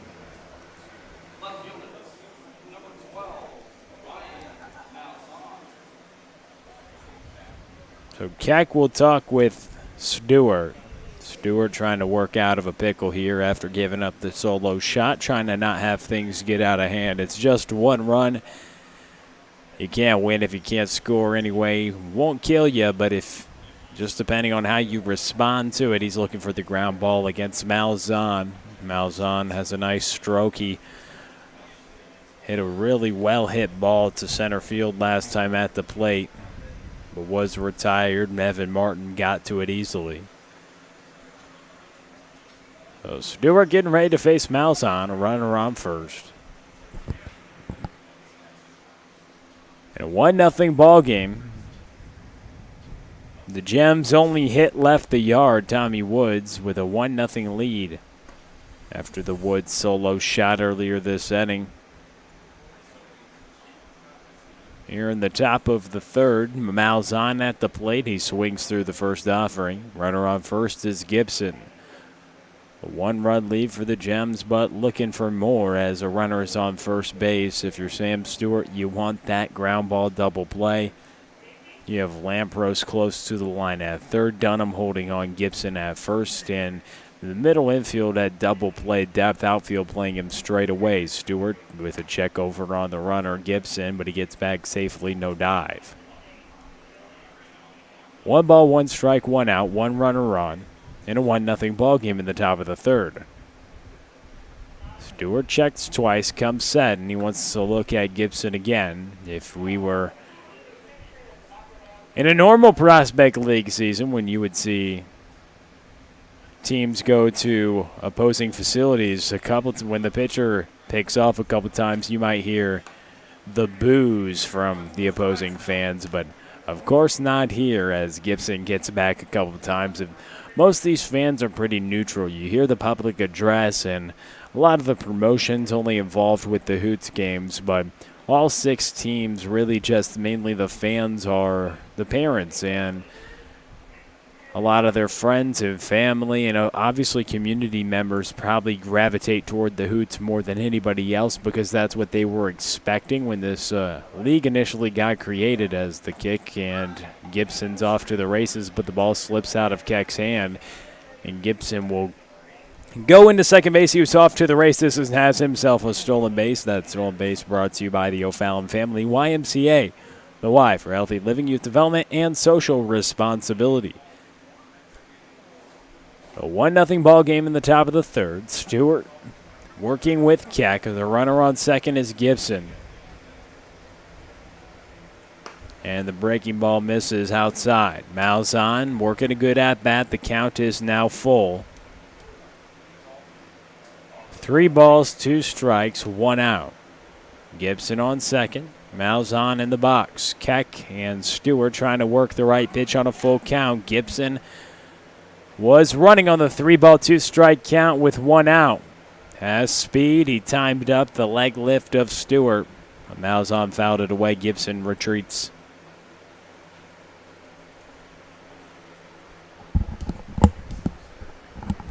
There's some action Just a little movement, maybe a little catch play, some band work down there, some stretching. In the bullpen, Joe Lincoln had John Hurright run out there and start to get at least a little loose. He was a new addition today to the Hoots roster. He's a Quincy University right-hander, so you potentially could see him into the ballgame in the next couple innings.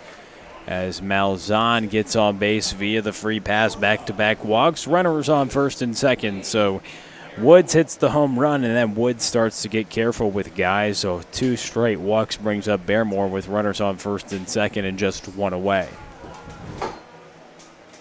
So Joe Lincoln will talk things over. The action in the bullpen will start to pick up, and Sam Stewart trying to work out of a jam with after walking back-to-back batters. Joe Lincoln wants to just talk things over after giving up the home run to Woods. He's walked a couple batters.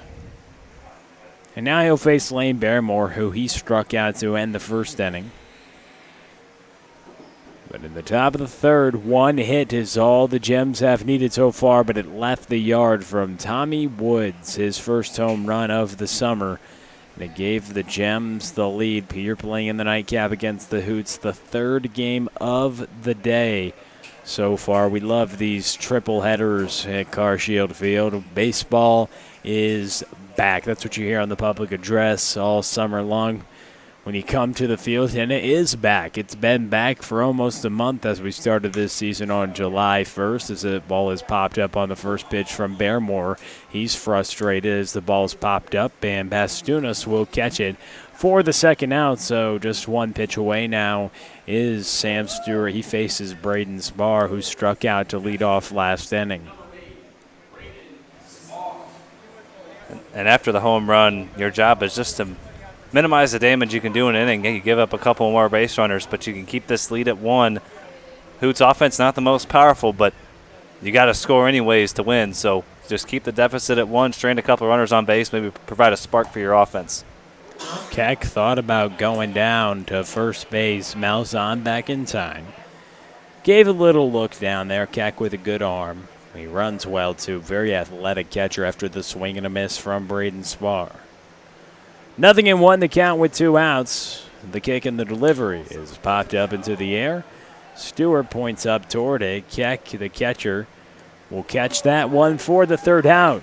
So a home run and then a couple walks, but Stewart strands 2 runners. But Tommy Woods puts the Gems on the board. 1-0 on the beautiful Sunday evening at CarShield Field.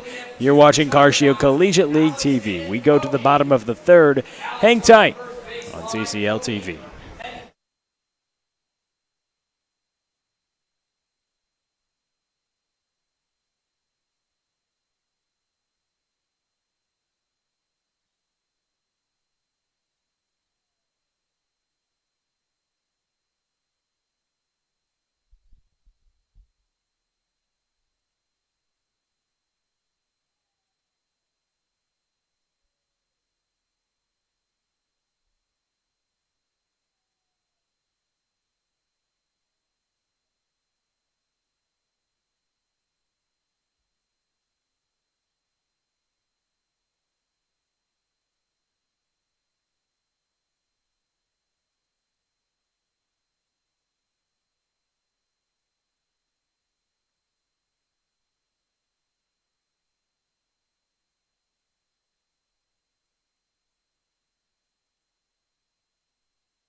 Bottom of the 3rd we go. Noah Berkey's been pretty sharp. 6 up and 6 down. And last half, Tommy Woods hit a solo shot to the left field bleachers. It's a 1-0 ball game. Gems on top. And we are so thankful you're joining us here on a beautiful Sunday evening, Sunday night baseball at CarShield Field. The third game of the day, and it's the Gems and the Hoots, and it's Tyler Bestunas leading off the bottom of the third against the rising freshman who's taking his talents to Missouri State University. 6 up and 6 down. He's been pretty sharp tonight as he's facing off against Tyler Bestunas. 3 strikeouts through 2 scoreless for Berkey thus far. 2-0 the count to Bestunas. Here in a 1-0 ball game, 1 hit is all the Gems have needed so far, but it left the yard, and it's been the difference early on into this ball game. A swing and a miss right there from Bestunas. He went out of the strike zone on a 2-0 count. 2 balls and a strike. The kick and the delivery from Berkey. It's grounded toward the left side. Barrymore gets it, throws it over to Woods at first, and that's the first out. Good job by Barrymore. He backhanded the ball, had to get rid of it quickly, and threw it across the diamond quickly to Tommy Woods. There's 1 away, and now 7 straight retired for the young right-hander. How impressive has he been? His last outing was spectacular a few days ago, and now once again taking the mound on the last day of the week here on a Sunday night, putting together a solid performance. Now he's got a lead, albeit just a 1-run lead. But when you have a lead out there on the mound, you can be a lot more aggressive. As if he hasn't been already 7 up, 7 down. He's been locked in from the get-go. Locked in and ready to go, but Davey Pound comes to the plate to try to break that streak. Davey Pound, one of the top Hornets players at Harris Stowe. We got a handful of Harris Stowe Hornets in this league as that ball is fouled back. He's playing right field today for Joe Lincoln.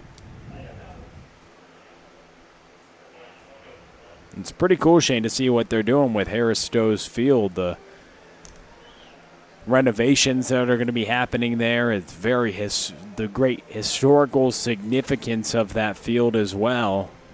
It's nice to see, and all the Harris Stowe players in this league, and of course a lot of the coaches that watch their players get to watch that as Pound gets drilled right in the upper right arm. Does not feel good as he's holding that. And he walks down to first base. They tell you not to rub it. Nope, don't rub it. Don't touch it. But man, that was a stinger. Ouch is what you got to say to that one as the trainer comes out and tends to Pound a little bit. It got him right in the arm, so that'll lock up on you. Have a couple seams on his arm tomorrow. Right on the tricep area. Not a whole lot of protection there. So after 7 up, 7 down, a hit by pitch has a runner on base, still just 1 pitch away. As he could get the double play, we'll see what Lampros does at the plate, the 9-hitter in this order for Joe Lincoln. 1-0 ball game. Berkey and Stewart, the pitchers today, battling on the mound. Noah Berkey now hit by pitch, and a runner is on first base. Lampros at the plate. As the middle infield will now go to double play depth, he's looking for a ground ball with 1 out. He is 1 pitch away and would try to erase that hit by pitch and still face the minimum through 3 innings of work. He's thrown a couple of shutout frames as the right-hander comes set. Lampros in the box, and the first pitch is missed inside to the 9th-place hitter, Luke Lampros.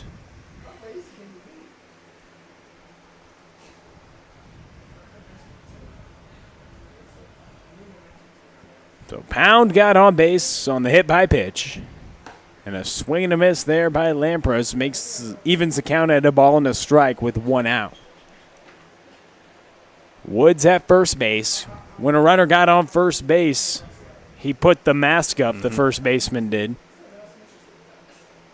We've seen a couple players do that. Once a runner gets on first base, they're going to put that protective mask that is provided to all the players up. We've seen a couple players as the major leagues has started to do that as well. Notice Didi Gregorius, shortstop for the Phillies, wears it all the time, even while he's hitting. And he's hit a couple of home runs, so if he can do it, I'm sure a lot of other people could as well.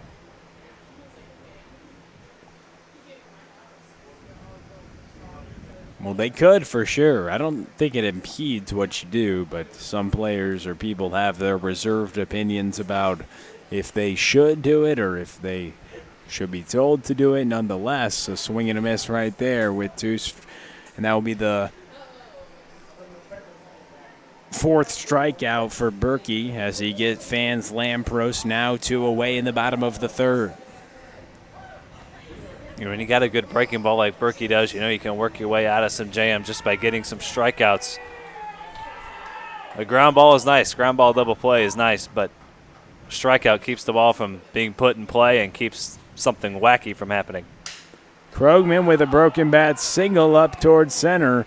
The bat chops in half, and he has himself on base with a 2-out knock. Runners on first and second to bring up Evan Martin.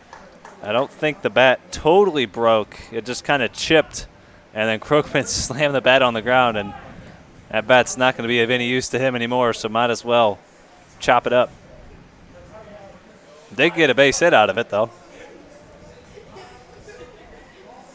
So the bat went out in style. Its last ever use is going to be a base hit. Not a bad way to go out. Definitely different from the break we saw in the last game with Carter Mize breaking it almost at the knob. I'm not sure I've ever seen a bat break that low on the handle.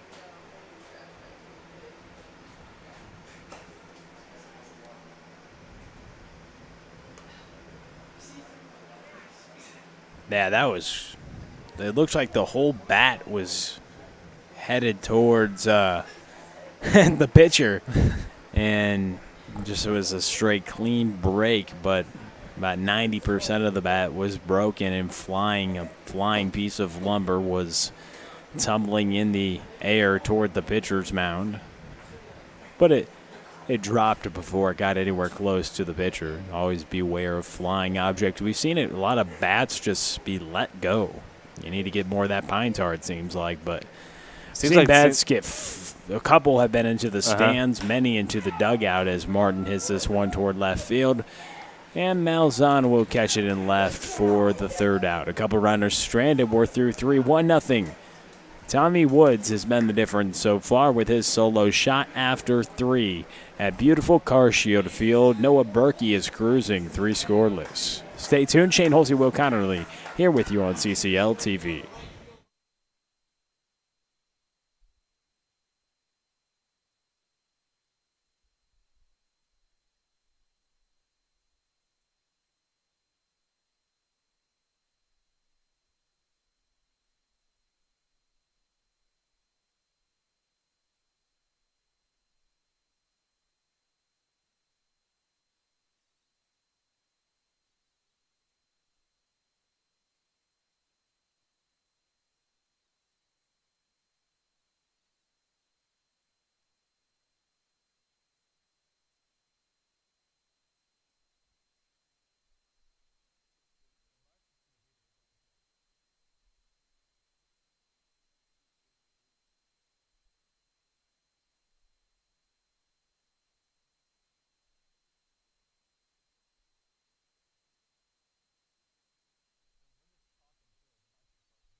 Top of the fourth, Jack Rigoni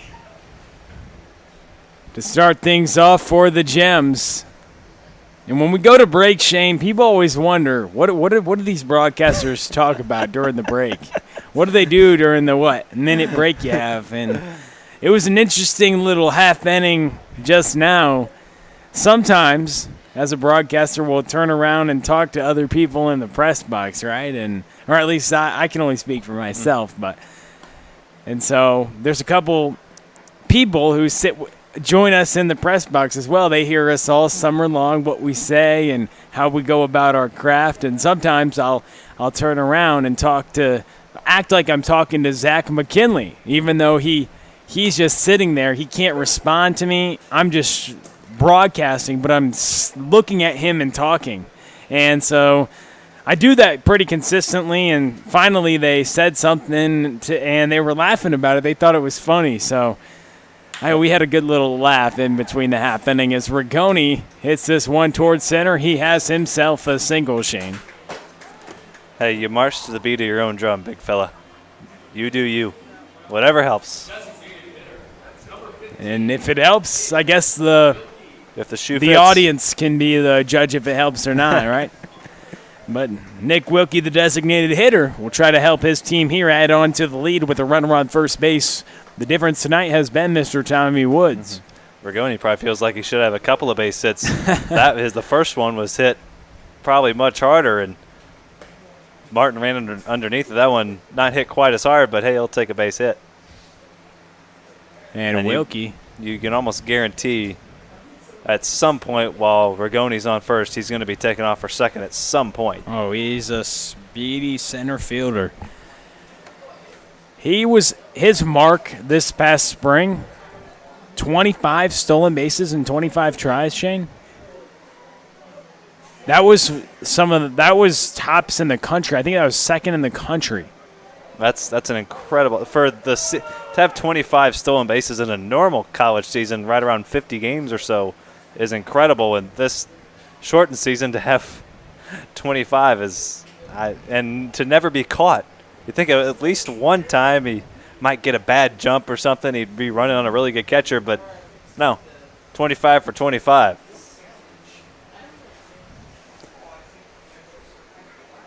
One ball, no strikes, nobody out as Rigoni led off the top of the fourth with a single. And this ball's hit toward right field. Under it is Pound, and he'll catch it for the first out here in the top of the fourth. Well struck ball there by Wilkie. He's been struggling to find the base hits this summer, but that's a good swing right there, taking the ball the other way. When you're starting to get back locked in, when you can drive the ball to the opposite field, the hits will come. He's going to get his fair share of hits. He's shaking his head. He can't buy a hit right now, but he's going to find his hits if he keeps hitting the ball like that. And Kyle Franklin is first pitch swinging. That ball's popped up out of play. And it goes into the stands where the fans are socially distant from each other.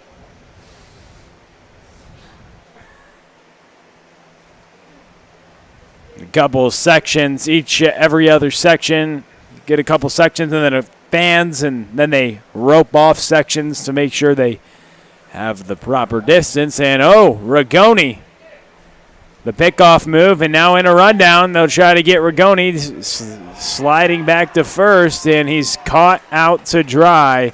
Stewart with the pickoff. We were talking about it. Hadn't been caught stealing. That's not a... That counts as a caught stealing. So there we go, Shane. We are the worst. We did it again. Look at us. We are the worst humans alive. That's awful. Oh. Again, we will. We're sorry. We're sorry to Mr. Rigoni. We talk about the statistics. We talk about how Sam Stewart hadn't given up a run. He does. We talked about Devin Turbrack's streak last night of insane. He gives up a run. We happened to Brady Walker, too. And so, you may just have to mute us from now on.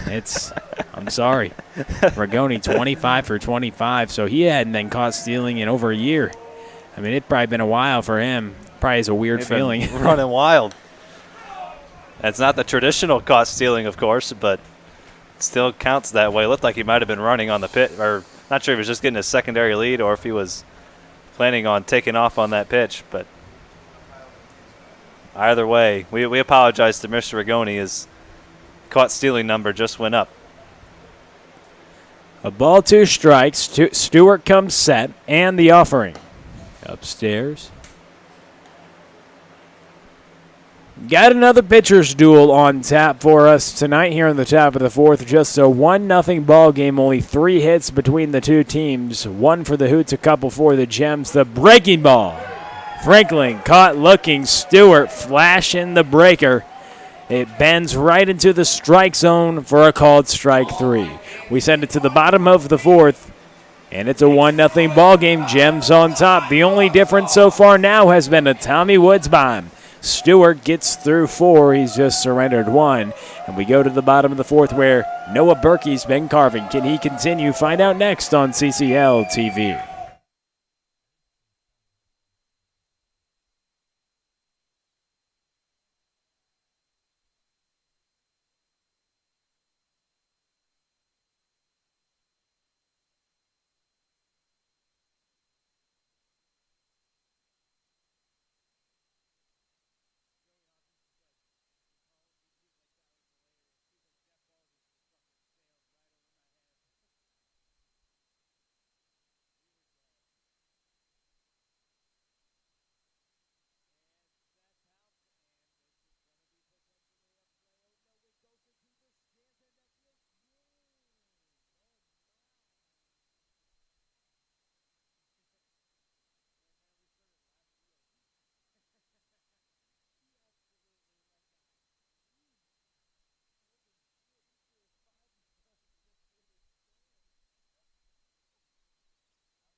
Welcome back, bottom of the 4th. Shane Holsey is alongside Will Connerly for this Carcio Collegiate League broadcast. We're glad to be with you here on CCL TV at beautiful Carshield Field on Sunday Night Baseball. It's a pop-up out there toward left field.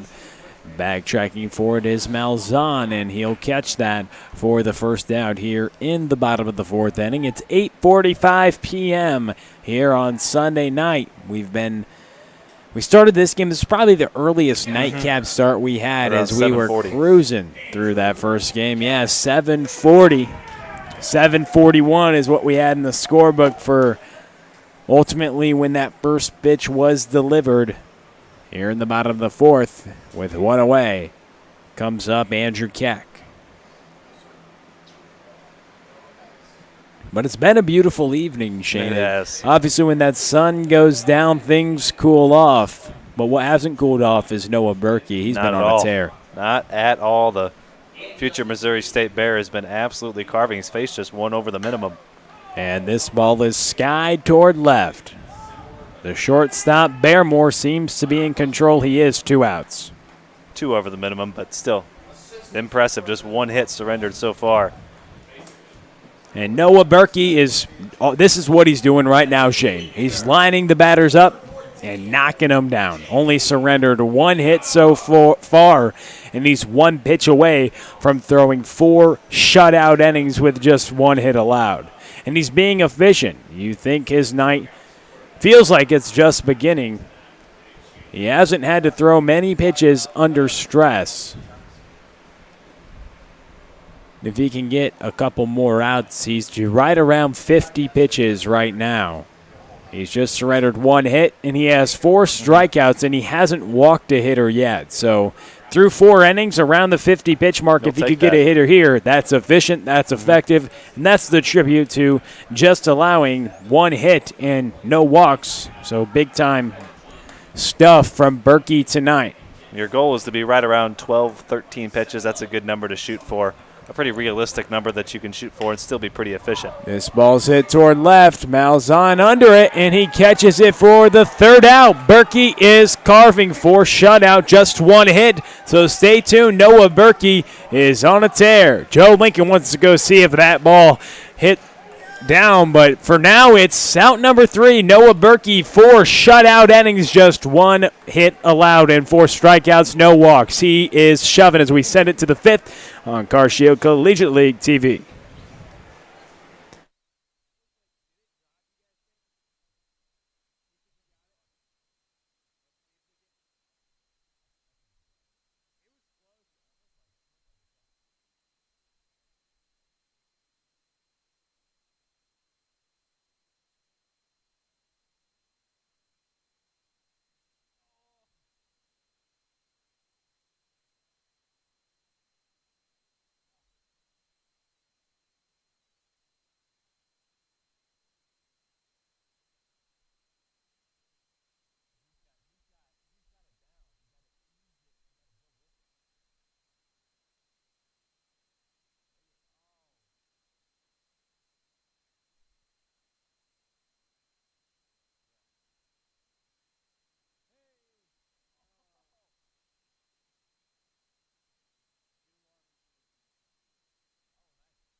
Welcome to the top of the 5th. We go to the top of the lineup.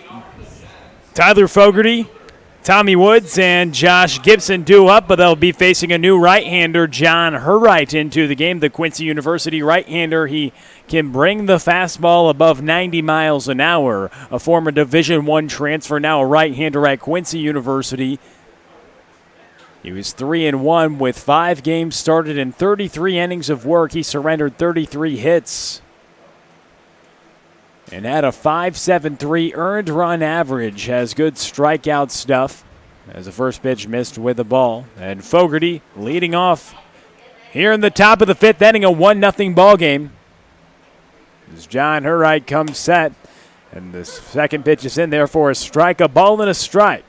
This inning brought to you by Interco Recycling. Interco has been recycling non-ferrous industrial metals, batteries, computers, and electronics since 1996. The company operates a 400,000 square foot, 45-acre facility on the Illinois side of downtown St. Louis. So if you or your company has large amounts of scrap metals, batteries, or electronics to recycle, call Interco Recycling at 1-877-258-3601 or go to the web at www.itcscrap.com. Before Quincy University, Herright spent some time at Moorhead State. Pitched for them for a couple seasons. And he gets the slider on strike 3 right there as they throw it around the horn. He features a really good slider. The slider's his best pitch, but also he can couple that with a fastball that tops out around 94 miles an hour. As a freshman, he appeared in 12 games and pitched 14 innings at Morehead State. And as a sophomore, he pitched 9 innings in relief. He tossed 9 innings and struck out 7. A couple times went a few innings out of the bullpen and then came to Quincy University. He's been there for a few seasons. He's heading back there after the COVID-shortened season. Everybody got their eligibility back, and he's headed back to Quincy University. He was dealing with some injury this past spring. He was going to be a rotation starter, or at least that's what it was going to look like. He was going to be a guy that was featured on the weekends for the Hawks. But he came back. He only had 1 appearance against Hannibal LaGrange, but he was looking to be a part of a pitching staff that was just starting to get healthy as a right-hander, making his debut in the CarShield Collegiate League. Here in a 2-0 count. A swing and a miss right there. Woods loses the bat. Last time he lost the ball, it went out of the yard, and that's been the difference in this game. He belted that ball to the bleachers. It's a 1-0 ball game here in the top of the 5th. We'll get some good, that stick of pine tar they're actually using the spray. We'll get some more grip on that bat. We've seen the bats go flying into the dugouts a couple times, into the stands a couple times. And they need to get that pine tar. All right, in a 2-ball, 1-strike count against the second-place hitter in the lineup, who got hit by the pitch and then hit a home run. What's in store here in the top of the 5th inning with 1 away? Just a 1-0 ball game. We've got a tight pitcher's duel on our hands right now, and the pitching has been laid off to the right-hander John Hurright after Sam Stewart worked 4 innings, and he did well. He just surrendered that 1 run. 2 balls and a strike with 1 away. The offering is fouled back. 2 balls and 2 strikes. And Stewart had to work around quite a few walks. He walked 4 batters in those 4 innings, but he did a good job of limiting the damage. The one home run was the only run. So once he got runners on base, he really bared down and got some outs when he needed to and kept his team in the ballgame. That's all you can really ask for out of your starter. A swing and a miss right there. They say Tommy Woods went around, and back-to-back strikeouts for the right-hander. Woods just barely went around. Sometimes you'll see home plate umpire appeal the first on that play, but he saw that Woods went around, and 2 straight strikeouts for Hurright. He looks pretty good here out of the pen. A couple strikeouts here in his debut to start things off, trying to keep things where they are as the Hoots trail by a run, trying to get things back, get the team back into the dugout to see if they can get some hitting going. With 2 outs, he faces Gibson, who grounds this one to the shortstop. Neville's sure-handed at short, fires it over to first, and Hurright works a 1-2-3. We send it to the bottom of the 5th on CarShield Collegiate League TV. 1-0 Gems on top. Stay with us here on a beautiful Sunday evening at CarShield Field.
Matt Dunham will lead things off against a guy who's been throwing the baseball pretty well, Shane, but Matt Dunham went oppo taco last night. We'll see what he can do here. That would tie the ballgame if he could do it now. He hit the opposite field home run. That was his first of the summer, Shane. See if that gets him going. I mean, he's struggled beast so far this summer. He's got big-time power. That's the first time we've really seen it. They put the shift on him sometimes. They're more straight up here, playing him here to lead off the 5th inning, but he likes to pull the baseball. Wasn't really expecting him to hit that ball out the opposite way, but that just shows you just how strong this guy is and why he's headed to St. Louis. And he drills this one towards right. Oppo taco yesterday, and he ties the ball game here with a home run to right field. That ball disappears, and you can forget about that one. A 1-1 ball game as Matt Dunham touches them all. His second home run of the season, and in as many days. We're all knotted up at 1 here in the bottom of the 5th inning. Well, I'd say that home run got him going. He's got another one, 2 in 2 days, and have a couple of nights, why don't you, Mr. Dunham? There you go, Mr. Dunham. You think he hit the sweet spot on that one? Look at that baby. Launch angle. He launched that deep into the atmosphere, and that's a goner. A 1-1 ball game. We're all knotted up. Nobody's been able to touch Mr. Berkey tonight. That's just the second hit he surrendered, but it's a tie ball game now. We're in a pitcher's duel. And this game probably going to be decided by the bullpens. The Hoots already in their bullpen, and there's some action down in the bullpen for Justin Paulson. We shall see, but Noah Berkey can't take anything away from him. 4 strikeouts, just 1 run, and the 1 hit was the home run he's surrendered to tonight. 2 hits, that is. 1 ball, 1 strike count. A swing and a miss, and Berkey working here in a tie ball game. But how about Matt Dunham? We came off after the break teasing it. Mr. Dunham hit an opposite field shot, and now he drills that one toward right field. I mean, he got all of it. And how about both those home runs? He's making the most of them. The one last night, a 2-run homer to tie it in the middle innings. Oh. A solo home run to tie it here tonight. And you could forget it. As soon as that ball was in the air, you could forget about it. You forgot. I already forgot about it. I mean, but I hope you guys at home don't forget about it because that baby was gone.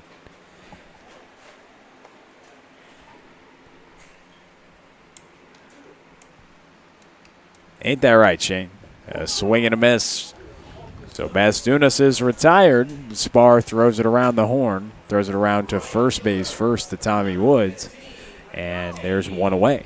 Talk about pulling the string on a breaking ball. My word. That ball got to the plate and dang near stopped. Nasty breaking ball. Nasty stuff. Berkey's a legit pitcher.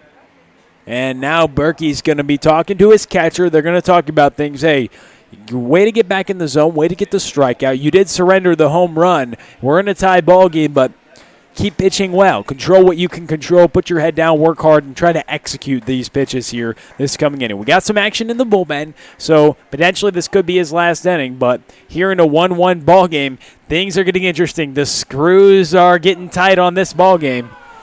As that pitch misses to the backstop, you see a little cheering from the peanut gallery here at the field.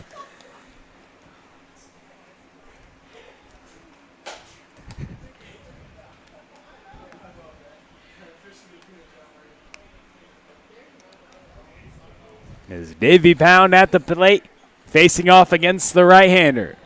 1 ball, no strikes, 1 out, and Matt Dunham, who tied the ball game, as that pitch is missed again as well.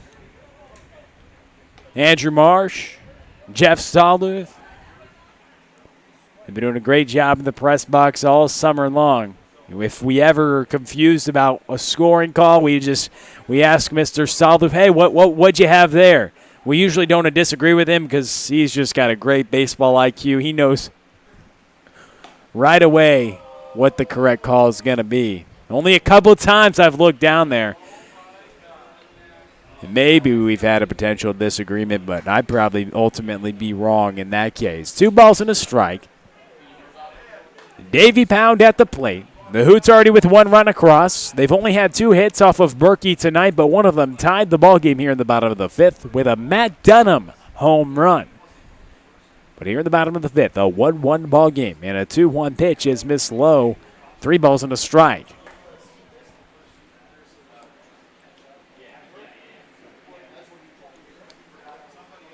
Shane Holsey, Will Connerly here with you on Carshio Collegiate League TV. All summer long, we're bringing you the baseball here in the CCL. This ball is hit softly towards Barrymore at short. He throws it around the horn. 2 away, so after surrendering the leadoff home run this inning, he's got a couple outs. He's starting to settle in, and now we will have Lampros come to the plate.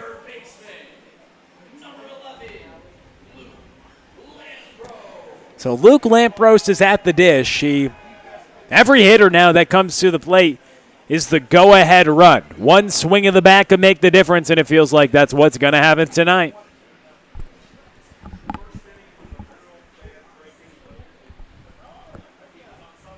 Matt Dunham with the home run.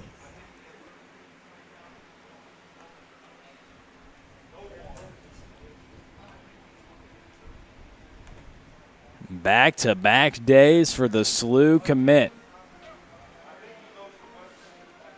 Drilling that ball to right field. And the Hoots looking to get more. Sam Stewart went 4. John Hurright went 1 inning. 1-2-3 inning he had. Struck out a couple batters. And there's a swing and a miss right there from Lampros. Now 0-2 the count with 2 outs. Berkey is ready to go. Give him credit. He's really been back on the mound. That home run didn't phase him. Hey, it's 1 run. It's the first I've given up. Only the second hit tonight. I'm good. I still have good stuff is his mentality. He's been showing it. As he delivers here with the 0-2 pitch. Strike 3 called. He paints the black. So we are through 5 innings. Shane Holsey is going to tell you all about the last couple innings here on CCL TV. Take care from beautiful Carshield Field, and stay tuned with us here in a 1-1 ball game. It's a nail biters. Don't go anywhere.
To the top of the 6th we go. Ryan Malzahn will lead things off. Malzahn, Barrymore, Inspar, middle of the order for the Gems. After the game-tying home run on back-to-back days, Matt Dunham. Apotaco yesterday, you said it, Will. Apotaco yesterday, a moonshot tonight. And he ties the ball game at 1 with an absolute bomb to right center. And we're all knotted up at 1 as we head into the later innings for the 2nd straight night.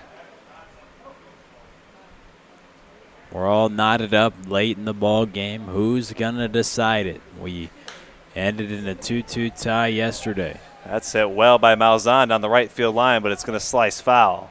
And what happens tonight? Some action in the bullpen. Looks like Alex Williams getting hot down there. John Hurright worked a 1-2-3 top of the 5th. Trying to do the same here in the 6th and keep this ball game tied. 1 run in the 3rd inning on the solo shot by Tommy Woods. A home run by Matt Dunham. A couple of home runs have been it. 1 home run apiece. between the Gems and the Hoots. We're all tied up at 6. They're all tied up at 1 in the 6th. 1 ball, 2 strikes to Ryan Malzahn. Reached on a base on balls his last time at the plate, a line out to center his first time. 1-2 from John Hurright. Swing and a miss. 3 strikeouts now for Hurright and 4 batters as Keck fires down to first.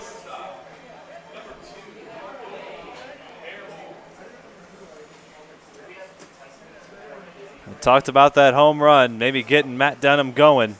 He's definitely got the power swing going. He's mashing square on the PlayStation controller and launching balls out of the ballpark on back-to-back nights. The power swing, right? Power swing. 1 away here for Lane Barrymore. And he backs away from a breaking ball. These two former teammates at Quincy University. Lane Barrymore will be headed to Three Rivers. So I'm sure these two have faced each other in some inter-squad scrimmages. And Barrymore fouls that one away. No balls, 2 strikes. Now these two are going to have fun this at-bat. 2 former teammates squaring off, but now Hurright in a 0-2 count.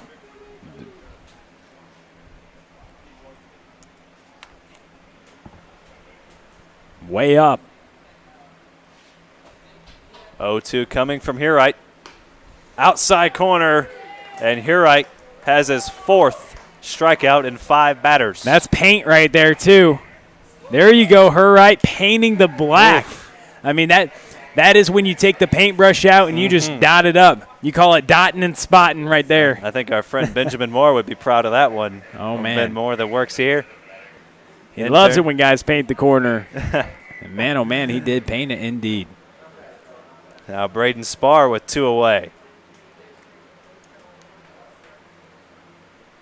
And Hurright is dotting that fastball in the outside corner. But when you can command, he's only been really working primarily to the glove side, but he's really just painting it right now, and his fastball's working in the 90-mile-an-hour range, so I think he's going to be good to go. Spike that one. 1 ball, 1 strike.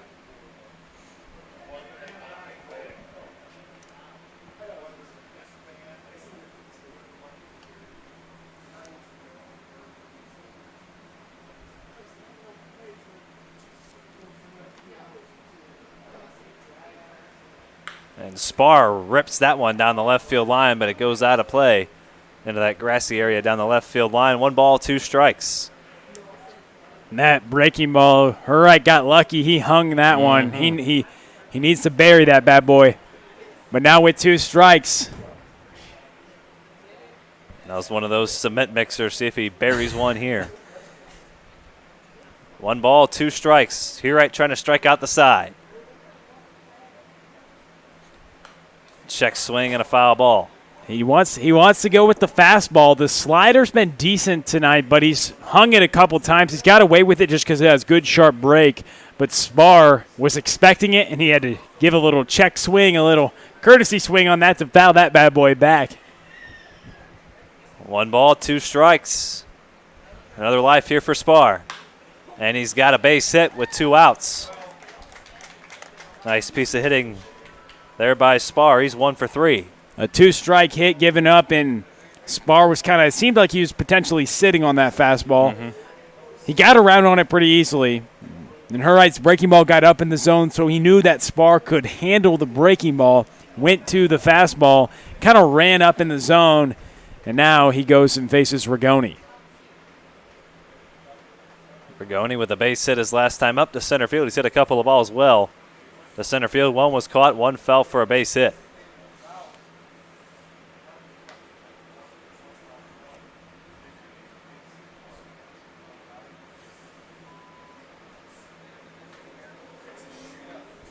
One ball, no strikes. Jack Rigoni at the plate. The 1-0 from Hurright. Down low. Boy, 2 out, 2 strike hits. Can get some things started sometimes. They can start to turn the momentum. Hurright looked like he was going to cruise through this inning.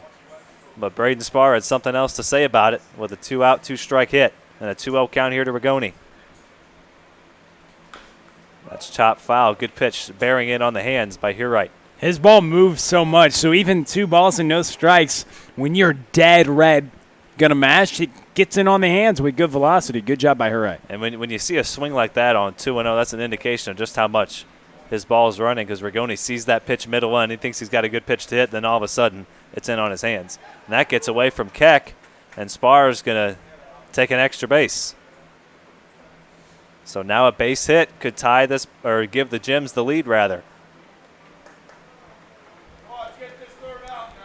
That 3-ball, 1-strike count to Jack Rigoni. Nick Wilkie on deck. 3 balls, 1 strike. Spar with a 2-out base hit on second after the wild pitch. Jack Rigoni trying to come through here with 2 away, or at least extend the inning to Wilkie. The 3-1. Spar takes off for third, and that's hit to second, and a diving catch by Bastunas to save a run.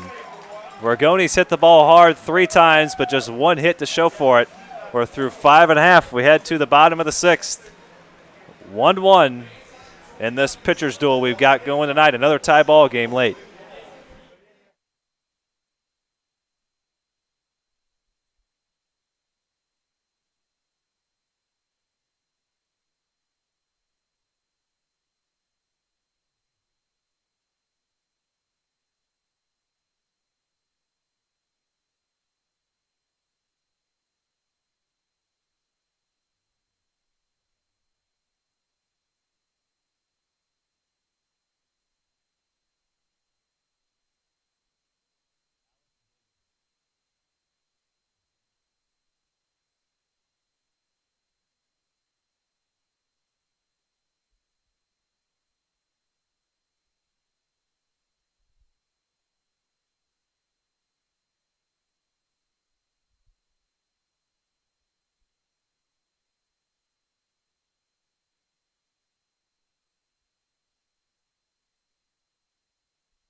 On to make his 6th appearance of the summer, it's the right-hander out of Harris Stowe State University, and formerly of Rittner High School, Alex Williams. 7 2/3 work so far this summer. 5 earned runs, earned run average at 4.56 as Chase Krogman greets him with a base hit on the first pitch. Krogman now 2 for 3 with a couple of base hits. Williams 6'1", throws right-handed, actually bats left-handed. Plays the field as well for Harris Stowe, a 2-way player. We've only seen him on the mound here in the Carshio Collegiate League. Hasn't worked more than a couple of innings, but ERA in the mid-4s. 4 strikeouts, 3 walks, 8 hits, 5 earned runs surrendered. And Evan Martin is first pitch swinging, and he swings through it. So Williams trying to keep this game tied and send us to the 7th. Had a tie last night with these Hoots, another tie ball game, and another pitcher's duel here this evening. Just a couple of solo home runs have accounted for the lone runs. Just 6 hits between these two teams, 3 apiece.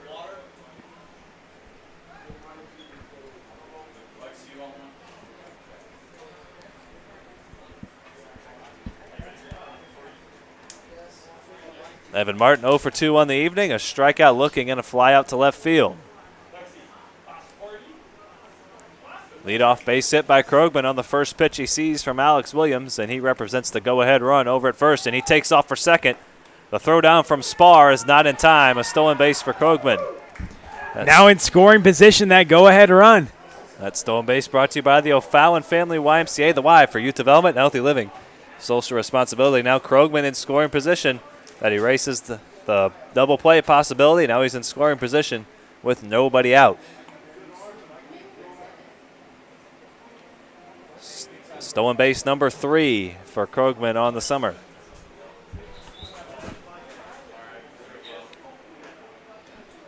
That is tops, actually second on this Hoots ball club behind Andrew Keck.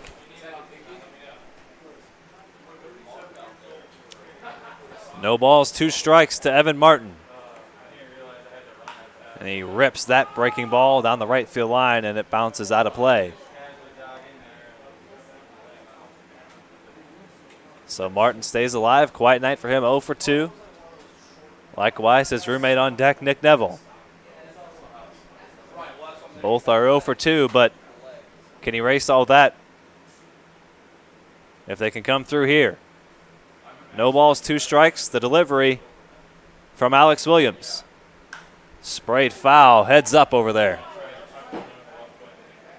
Head on a swivel. As that ball went past the netting, that netting extends all the way to the end of both dugouts. But that one was ticketed for the seats. So 2 foul balls. Martin stays alive. Still no balls, 2 strikes. Williams trying to put him away. And he won't just yet. Another foul ball.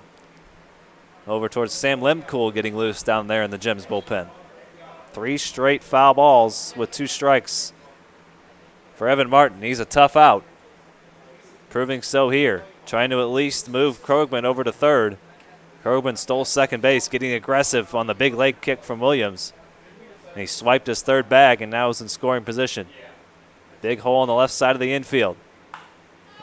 And another foul ball. We'll try it once more.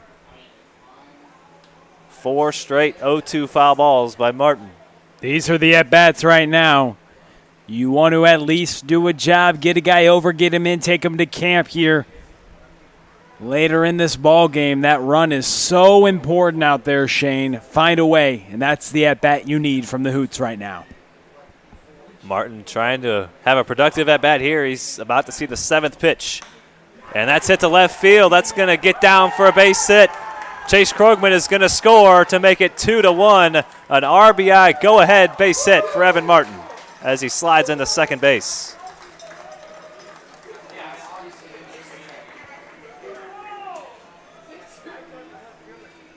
RBI double for Evan Martin. He stretched it into a double.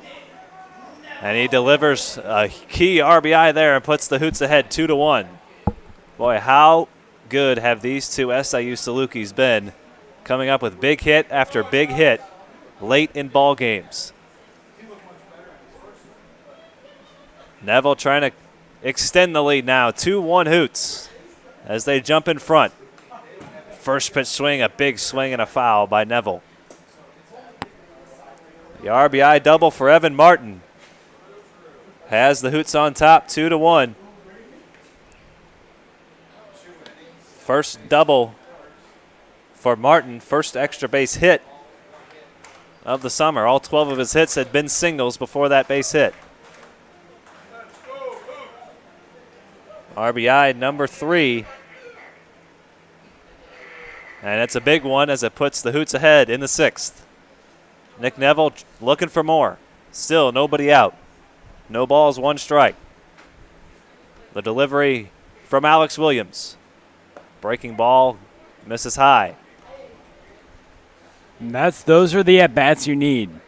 This was the Gems mentality. I want to face anybody but Noah Berkey because he was throwing so well. And then they get to the relief pitcher right away and get a run for their arm, John Hurright, who has been throwing well.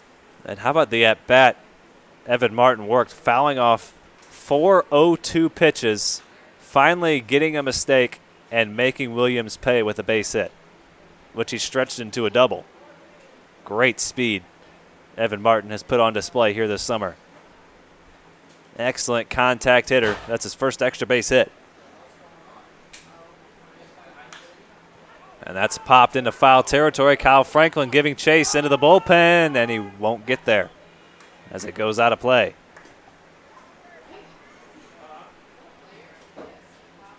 One ball, two strikes. Nick Neville's teammate out at second base with the SIU Salukis delivered the go-ahead RBI with a double down the left field line. And now Neville and the Hoots looking for more. Andrew Keck awaits on deck.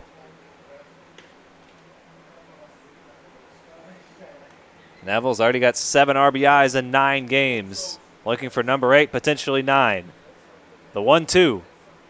He waits on that breaking ball and smacks that one down the right field line. And he's going to trade places with his roommate and drive in the third Hoots run of the game. RBI double for Nick Neville. 8 runs batted in, his 7th double of the summer. A double machine. A couple bases for Nick Neville every time. And who does he drive in, Shane? We've seen that before. Evan Martin. Evan Martin, his roommate, but they're buddies.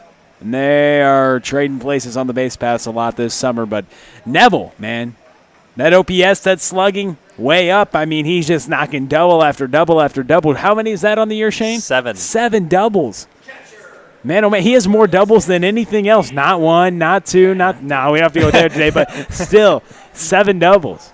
7 out of his 11 hits have gone for 2 bases, including a home run, so 8 extra base hits. He's made the most of his plate appearances. No outs, Shane, either. Still nobody out, and now heading into the meat of the order.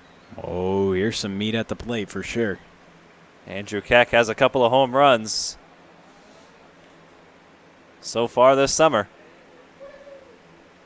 Both he and Dunham with a couple so far this summer. Neville has one as well, along with the man on deck, Jamie Young. 1 ball, no strikes to the SEMO catcher, Andrew Keck. Both he and the Gems catcher, Braden Spar, teammates and fellow catchers at Southeast Missouri State down in Cape Girardeau. 2 balls, no strikes. Alex Williams running into some trouble. 3 straight hits have brought in 2 runs.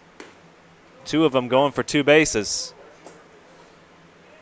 And it seems like these two have some sort of telepathy going on here. It seems like every time one of them's in scoring position, the other one drives them in. Crazy how that works. They're both 1 for 3. They both have RBI doubles. Neville gets way off second base. Williams looks him back. And a breaking ball in there for a strike. And now Neville a delayed steal, and he's going to swipe third. Neville gets aggressive and swipes third on the delayed steal. Man, are these two fun to watch.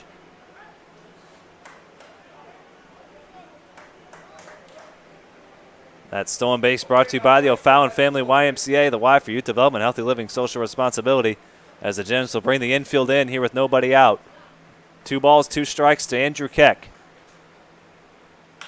And he lifts that one into center field. That's going to maybe get a run in.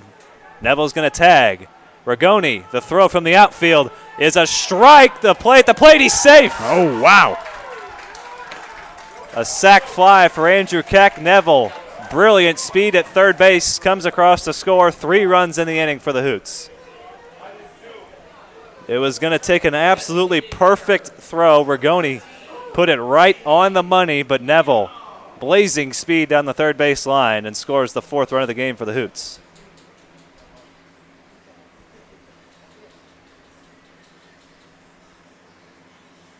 And now they give a little lead for John Hurright, who has been throwing the ball effectively, Shane, who's a nice addition to this Hoots roster to be able to get into the bullpen now with the lead. Hoots looking to go another game above 500. And how about Matt Dunham tonight? Kind of setting the tone, getting the bomb, and then they finally get to the bullpen. That was huge off Noah Berkey. That's what got Noah Berkey out of the ballgame, it felt like, and they've scored a couple runs off the relief pitcher.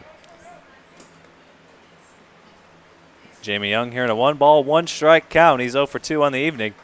does have a home run so far this summer. So Andrew Keck with the sacrifice fly. Rigoni, a strong throw from center field. And Young smokes that one to right field. Tyler Fogarty camps underneath it, a running play for out number 2. Well struck to the opposite field for Young, but a fly out for the second out.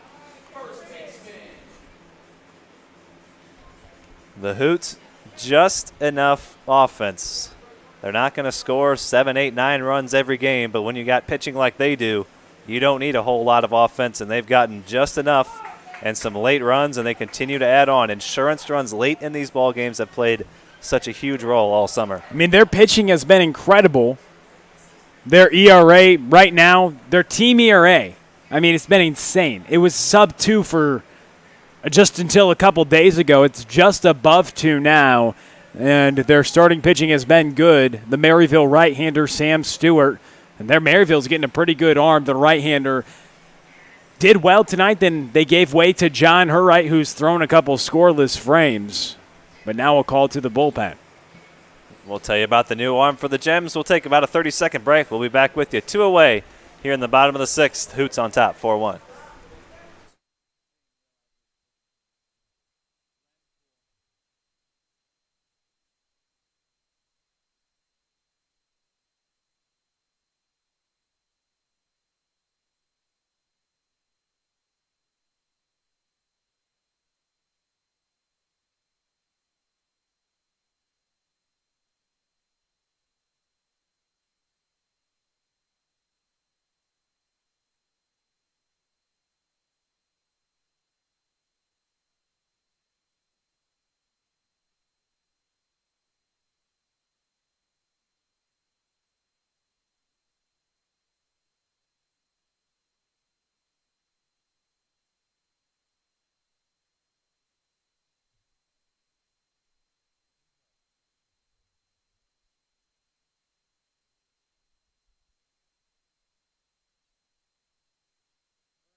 And now the man who got this party started for the Hoots with a solo home run back in the 5th steps in against Sam Limcool, the new arm for the Gems, with 2 away and nobody on. After Jamie Young flew out, Matt Dunham looks at ball 1.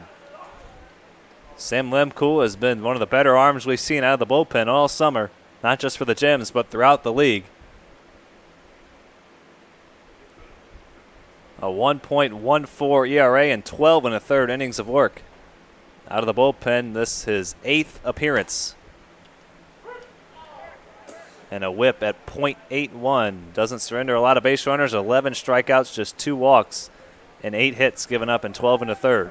Yeah, he's one of the Missouri Baptist arms in this league that has been very effective. Mason Palmier, Jackson Keller as well. When you look at the earned run average leaderboards, 3 of the top 5 are from Missouri Baptist, and also Josh Sieglitz is up there as well. Another Missouri Baptist arm on this Gems team as well. They have 3 of them on that roster. But how big is this for the Hoots, scoring a couple runs here in the bottom of the 6th, getting ready for next frame? And with the way Hurright's been throwing, it seems like a comfortable lead, but you never know in the final frame.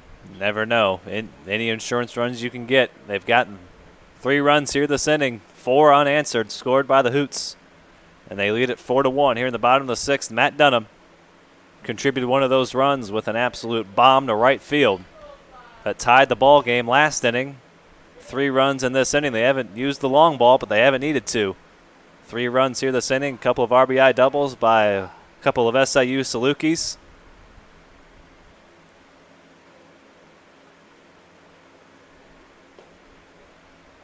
Dunham with the big-time home run back-to-back days that he's had a home run, this slew commit. Going there by way of Jefferson College. Starting to get going. He has power to all fields, and he's shown it the past 2 days. 3 balls, 1 strike. Sam Limcool trying to get the final out of the 6th. Not going to do it just yet as he walks Dunham. Just the third walk issued on the summer for Lemcool. Lemcool just trying to work out of it, keep it where it's at. They're with 2 outs. Justin Paulson, manager for the Gems, went to his top relief arm just to try to get out of it and stop the bleeding. But Noah Berkey with a great outing. Don't let the result take things away from him. The rising freshman at Missouri State threw the ball very effectively. But the Hoots here, the bottom of the 6th, knocked the relief pitcher out of the ballgame, Alex Williams, and now things give way to Sam Lemcool to try to get the 3rd out. 5 innings for Berkey, 67 pitches, 6 strikeouts, just the 1 run, just a couple of hits, no walks. And the 1 run, the home run by Dunham, which tied the ball game. Alex Williams, two-thirds of an inning. 3 runs, 3 hits. On the hook for the loss. And Bastunas hits that one to left. Malzahn camps underneath it. So Lemcool gets the final out of the inning, but not before the Hoots tally 3 on a couple of RBI doubles by a couple of SIU Salukis. And we head to the top of the 7th.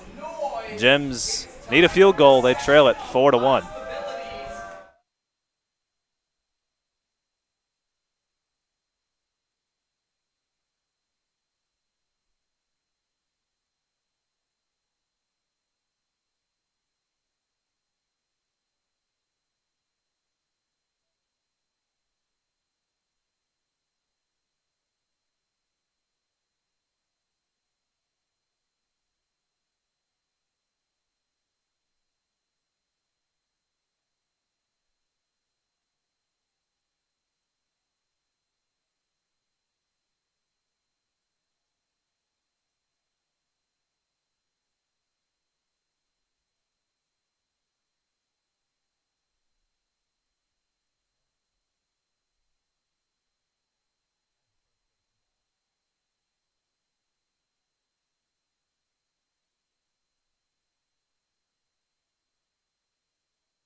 This final inning brought to you by our friends at Interco Recycling. Their 400,000 square foot, 45-acre facility on the Illinois side of downtown St. Louis can handle all your scrap metals, batteries, computers, anything you need to recycle, electronics, any of it. Interco can handle it. Just call 1-877-258-3601 or head on over to itcscrap.com. They can handle all your recycling needs for you. Interco Recycling, a Metaltronics recycler since 1996. Nick Wilkie gets things started. 8-9-1 for the Gems here in the top of the 7th. A 3-spot put up by the Hoots, a crooked number in the bottom of the 6th. And now John Hurite trying to close things out and earn the victory for the Hoots. And I know a couple of Hurite's teammates are trying to watch him close it out, like Riley Martin and Jay Hamill. They're hoping he can try to shut the door, trying to cheer on his teammate. They've seen the right-handers thrown a couple of scoreless frames already with 4 strikeouts, no walks. Over 70% of the time he's found the strike zone. He's allowed just 1 base runner through the first couple of innings, and he's got an 0-2 count to Wilkie, who struck a ball well but flew out to right field his first time at the plate. Bottom of the order trying to get things started. We will see the leadoff hitter, Tyler Fogarty, at least. Wilkie trying to get things started in a tough spot here in an 0-2 count against Hurite. Strike 3 called, 5 strikeouts. And Hurite is rolling out of the pen. Yeah, he's carving. And the hitter, Wilkie was expecting the breaking ball like he went to the pitch before and gets froze on the fastball. That's the 3rd time John Hurite has struck out a hitter by just painting the black with a fastball, and his fastball sits in the low 90s, so he's able to get hitters, and they have to respect that, but also the breaking ball that he's thrown a couple times for a strike. He's been working that 2-pitch mix today, and it's been pretty effective. He has been rock solid in his first appearance here in the CarShield Collegiate League, trying to close things out and throw 3 scoreless innings out of the pen.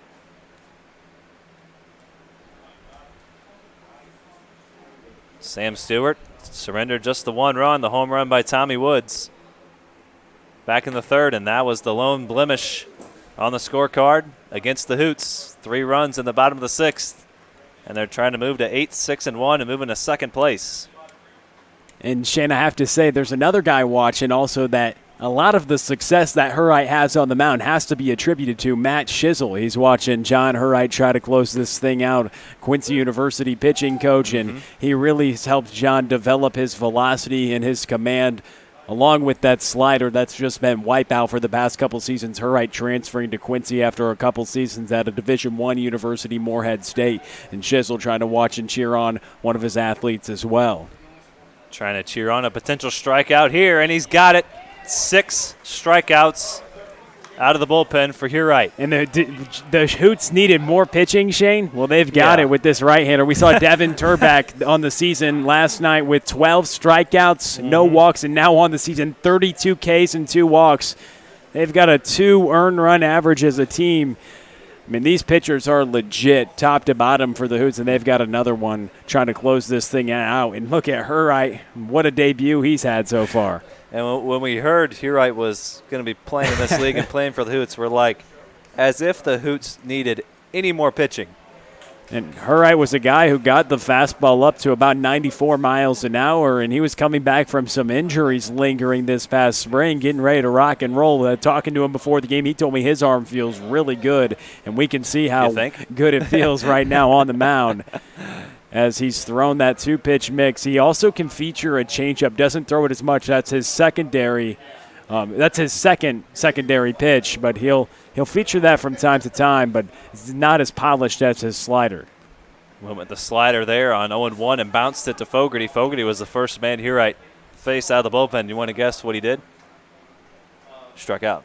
Yeah, all right. It's been racking up the strikeouts tonight, and the command of the strike zone, something that you like to see. He's a guy who can be a starting pitcher. He can go deep into ball games. We'll hear working in relief.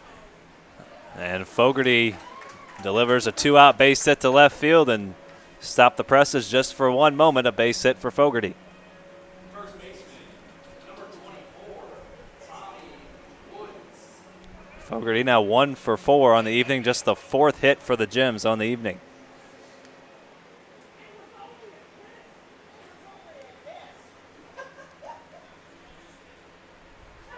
So now a runner on first base, 2 away. Tommy Woods.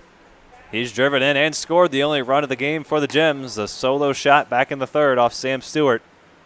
And a 1-ball, 2-strike count. And that has been it for the Gems. This Hoots pitching continues to dominate. Hurrite needs 1 more out. 1 ball, no strikes. Now 2-0. Woods trying to bring the tying run to the plate. His cousin Josh Gibson on deck.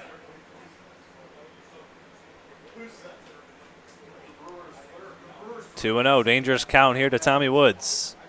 He's reached base a couple of times, was hit by a pitch back in the first. He looks at a called strike, 2-1. And yes, that was a strike on 2-0, but Woods, a very patient hitter, not going to swing at a pitcher's pitch, 2-0. Leading the league in walks, Woods does. He has a great eye at the plate. The 2-1 offering from Hurrite. A long look at first, the 2-1. Check swing, did he go around? No, he did not. With 2-1, Hurrite's respecting Woods. He goes with the slider low. He got Woods to go around on a similar pitch with 2 strikes last time Woods was at the plate to strike him out, but now falling behind 3 balls and a strike in the count. The 3-1 from Hurrite. Just missed, and another walk for Woods. And now the tying run comes to the plate. And that looks like a similar pitch to the one that was called a strike, but Tommy Woods with another walk. And now Hurrite working here to Josh Gibson. Things getting a little interesting in this final frame. Hurrite trying to work 3 scoreless frames and slam the door shut for the Hoots and get another win for Joe Lincoln and company. But now the tying run comes to the plate. And that's in the form of Josh Gibson as he looks at a strike. That was a great job by Andrew Keck right there to get that low strike. Heck of a He frame job. Frames the ball, and a lot of catchers are taught that. Frame the ball, come up on the ball, and that's what he does on the slider to get ahead. Good job. 15 walks now in the summer for Tommy Woods in 42 plate appearances. He's favoring the slider these last two hitters, and it is a very good pitch. Some tight spin. He tried to get a swing and a miss there to bury it, but now even in the count. Interesting to see how he's approaching these hitters in the middle of the lineup for the Gems. 1-1 coming here to Josh Gibson representing the tying run. In the dirt, picked nicely there by Keck. Well, we saw a 1-2-3 top of the seventh in the last ball game, and knew we couldn't go 2 games in a row without having an interesting seventh inning. That was only the second time we've seen a 1-2-3 seventh inning, and we're in the 26th day of July. I believe that was only the second time. These seventh innings have been wild so far this summer. Couple of 2-out base runners here, first and second, and a big swing and a miss from Gibson. Gems down to their final strike. Good arm side action on that fastball. He climbs the ladder, and it just runs right into the hands. We see even on sometimes hitters counts, Hurright gets guys to swing and miss or jams guys because his fastball velocity and movement runs in on right-handed hitters' hands. 2-2. 2 on, 2 out here in the seventh. Hurright trying to close it out. And Gibson gets about the smallest piece of the baseball you can get and fouls it back. Not sure how he even fouled that pitch off.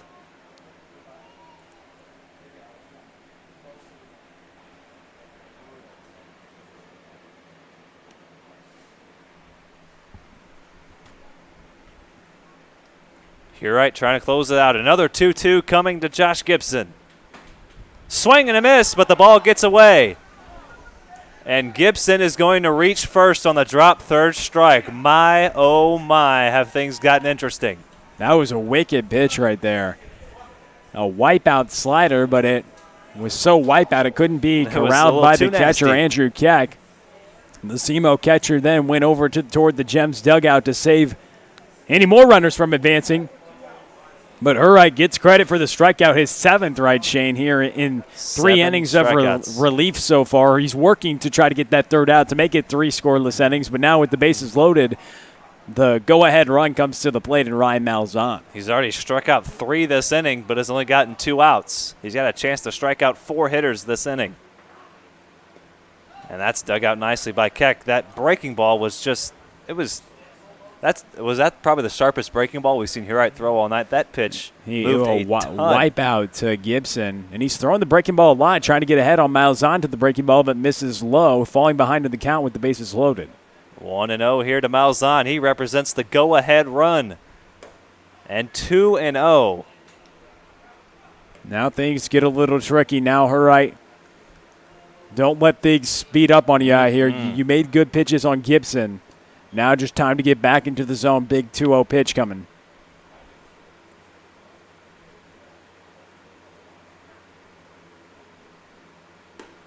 And he fires in a strike. Good pitch to get back in the count there. That's the 3rd time he's done that. He's gone behind 2-0 in the count, but then come back and steals a strike low in the zone. Base hit by Fogarty, a walk to Woods, a drop third strike, and the bases are loaded. 2 balls, 2 strikes. Gems down to their final strike once again. He tried to make it interesting, but now he's dotting and spotting once again. And that glove side fastball, it seems like that's just butter for him tonight. 2 balls, 2 strikes, 2 outs, bases loaded. The 2-2 from John Hurright. Chopped at the plate, will try it again. Now, I'd be surprised if Hurright didn't try to go to the slider. It's been a wipeout. He knows how to bury it consistently. And now with the bases loaded, if you do have a drop third, just step on it. Step on home plate. Everybody's got to go. 6th pitch of the at-bat coming here to Ryan Malzahn. 2 balls, 2 strikes, bases loaded, 2 away in the top of the 7th. Tying run on first base. The 2-2 from John Hurright. Fouled away. Malzahn staying alive. Man, what are they doing to us in these 7th innings? Malzahn, the D1 commit, the rising freshman has a lot of potential because he puts together good at-bats every time he's at the plate. 7th pitch coming here from Hurright, trying to put Malzahn away and close out a Hoots victory. Here it comes. Swing and a drive to deep left at the wall, and it is gone. A go-ahead grand slam. 2 outs, 2 strikes. In the top of the 7th, Ryan Malzahn. Are you kidding me? My word. Wow, and that wasn't a pitch. That's not a mistake pitch right there. And Malzahn, the young hitter, he comes up and he punishes it with the mistake pitch right there. Hurright, before that, was having a great outing. He had 7 strikeouts. He was 1 pitch away from going 3 shutout innings, but now hang a 4 spot next to his name in the box score. Goes 1 bad pitch that hangs up in the zone, and Malzahn punishes it for a grand slam. The Gems were dead in the water. They had 2 outs, nobody on, down 3, a base hit by Fogarty, a walk, a drop third strike, and now a grand slam. You have got to be kidding me. And now all of a sudden they're ahead 5-4. And Barrymore fouls that one away. I mean, this is getting kind of ridiculous at this point, these 7th innings. This is insane. It's what we love, though. Some wild baseball at the end, and man, to Malzahn, he leaves that pitch up in Malzahn's wheelhouse. A mistake pitch right there, hanging with 2 strikes. Hanging the pitch, and he punishes it. Hurright stuff has looked sharp tonight. And now but Barrymore drives one into center field. Martin will catch it at the warning track. Ryan Malzahn with the biggest swing potentially of the entire summer. A go-ahead grand slam with 2 outs, 2 strikes, top of the 7th. Ice in your veins, Ryan Malzahn sends us to the bottom of the 7th. Gems now try to close it out. What will happen in the bottom of the 7th? We'll find out shortly. My goodness.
So Ryan Malzahn, the biggest swing of the summer, puts the Gems on top with a go-ahead grand slam.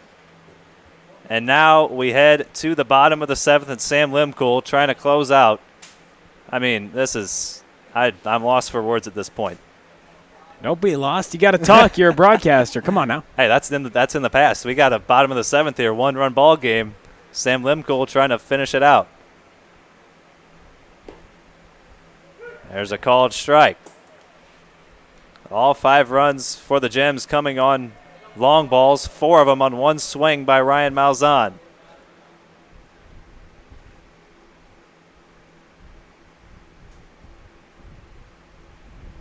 Davy Pound gets things started for the Hoots. He's in an 0-1 count. Now 1-1. Pound, Lampros, and Krogman. A couple of Harris Stowe Hornets, and then Krogman. And what can the Hoots do to respond after the grand slam by Malzahn? Limcool trying to close it out. And Pound hits that one to shallow center. That's falling fast, and it's going to drop. A base hit for Davy Pound. And the tying run is on base to lead things off in the bottom of the 7th. Here we go once again. Hop aboard the crazy train that is the 7th inning. Here we go again. Bottom of the 7th. Now the go-ahead run comes to the plate. Luke Lampros. And Dominic Cusimano, the runner at first base now. Cusimano running for Davy Pound. Put a little more speed on the base pass, and Justin Paulson will go have a word with Limcool.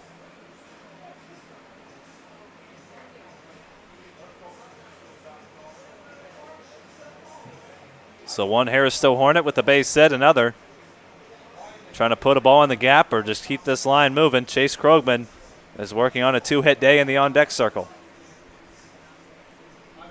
And how can the Hoots respond? They get a leadoff base hit. Now 6 hits on the night. And will the 7th inning craziness continue? Malzahn took advantage of a hanging breaking ball. John Hurite was cruising through this ball game.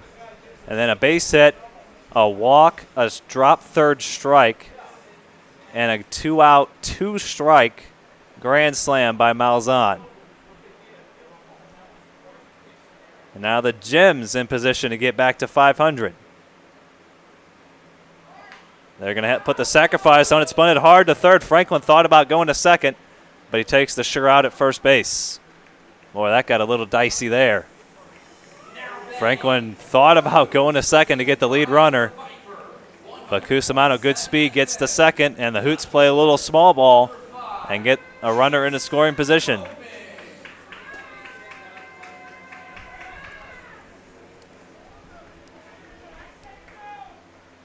There's a guy who can end it. Krogman could end it with one swing of the bat. He's 2 for 3 tonight. Hits in his last 2 at-bats facing the lefty Limcool as that pitch gets away momentarily from Spar.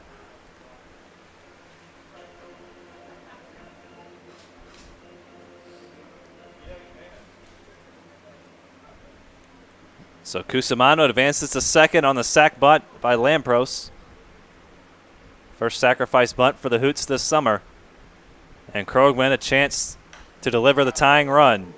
And if he can put one out of the ballpark, can walk us off. And we know the White Sox prospect has some big-time pop. Drafted out of high school last year by the White Sox. Hitting at the top of the lineup for Joe Lincoln. A big spot here in the bottom of the 7th inning, the final frame. 1 ball, 1 strike. Now 2-1. No action in either bullpen. This is Sam Limcool's game to finish. Either the Gems win it, we're going to extras, or the Hoots are going to walk it off. 2 balls, 1 strike to Chase Krogman. And that's roped into right field. We're going to have a tie ball game as it gets into the corner. Krogman is going to try for extra bases, and he is in with a stand-up RBI double. And the Hoots answer, and they tie the ball game. 3 hits for Krogman, and that ties the game at 5. My, oh, my. And now he's the game-winning run out at second base with Evan Martin coming to the plate. You could see an old walk me off. I think only one time this summer we've seen a traditional walk me off in the bottom of the 7th. That was Ole Yarnson, right, Shane? I believe so. And we may see it again here. 26 days into the season. For another time. But Sam Limcool has something to say about that. Martin looks at the first pitch for a ball.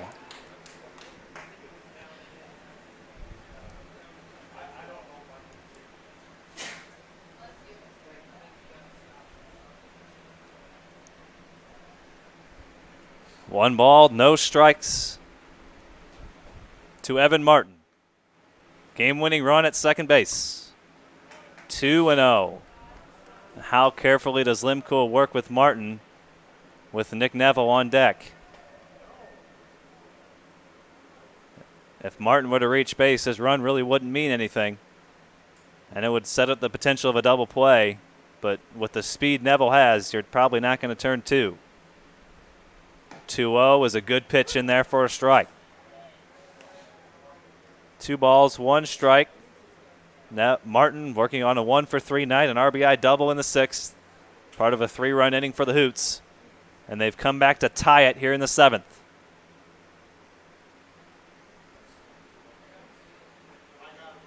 The 2-1.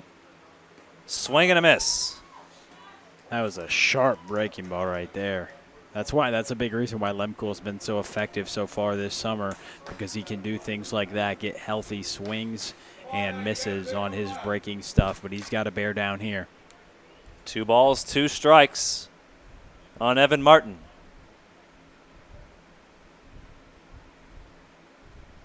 One away, runner on second base, Chase Krogman after the RBI double. And that's cued over to third, and Kyle Franklin puts it away for out number 2. And here we go. A double could do it. And look who's up, Shane, a guy who's hit plenty of doubles this summer. Pretty much any base set is going to score Krogman excellent speed at second base. Doubled his last time up, an RBI double, and came around to score. 1-for-3 for Neville, trying to come through in a big way here in the bottom of the 7th.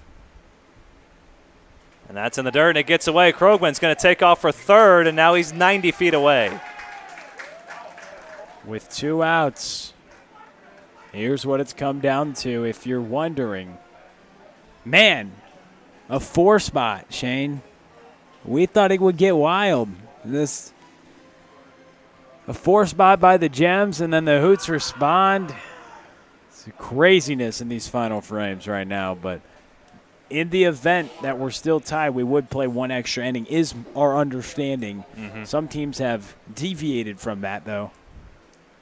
When he run 90 feet away, they put the squeeze on, and it's a strike. That's a bold strategy right there. With 2 outs. Hey, but the third baseman is back. Franklin. Neville does have speed. The idea is there, but Neville can swing it. Do they let him swing away here? 1-1.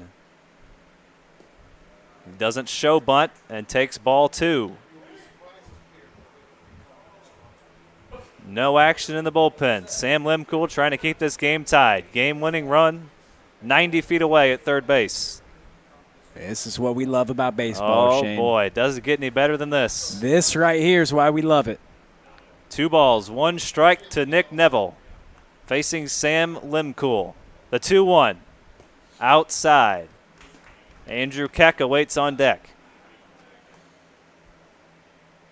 The go-ahead grand slam by Ryan Malzahn put the Gems ahead 5-4. An RBI double by Chase Krogman in the bottom half has tied it, and he stands 90 feet away from a Hoots victory.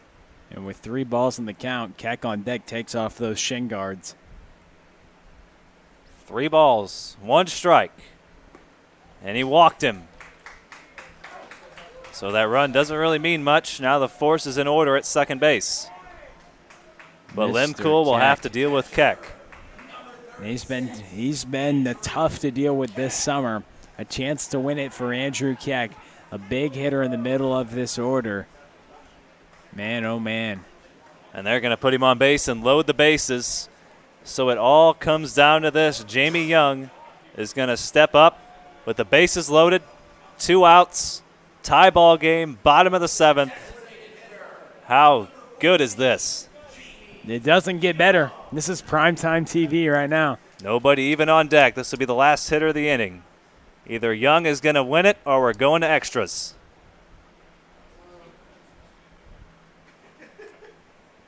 Here we go. The first pitch from Limcool. Swing and a drive into left center. Malzahn is going to put it away, out number 3. The Hoots strand the bases loaded, and we head to an 8th. Why not? It's been a thriller. Let's play one more inning. Why don't we? We head to the top of the 8th, all tied at 5. How good is this ball game?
So top of the 8th, Shane Holsey, Will Connerly here with you on Carcio Collegiate League TV. We have free baseball on our hands. The first pitch from Hurright, who's back out there. It's drilled toward right field and caught, so 1 pitch and 1 away. And John Hurright was working on a gem. He was just 1 strike away from closing out the ball game, but the bases were loaded. A sawed-off single, a strikeout and a walk loaded the bases, and he was 1 pitch away from Ryan Malzahn, but he drilled a grand slam, which took the lead for the Gems, but the Hoots answered with 1 in the bottom of the 7th, and here we are in extra innings.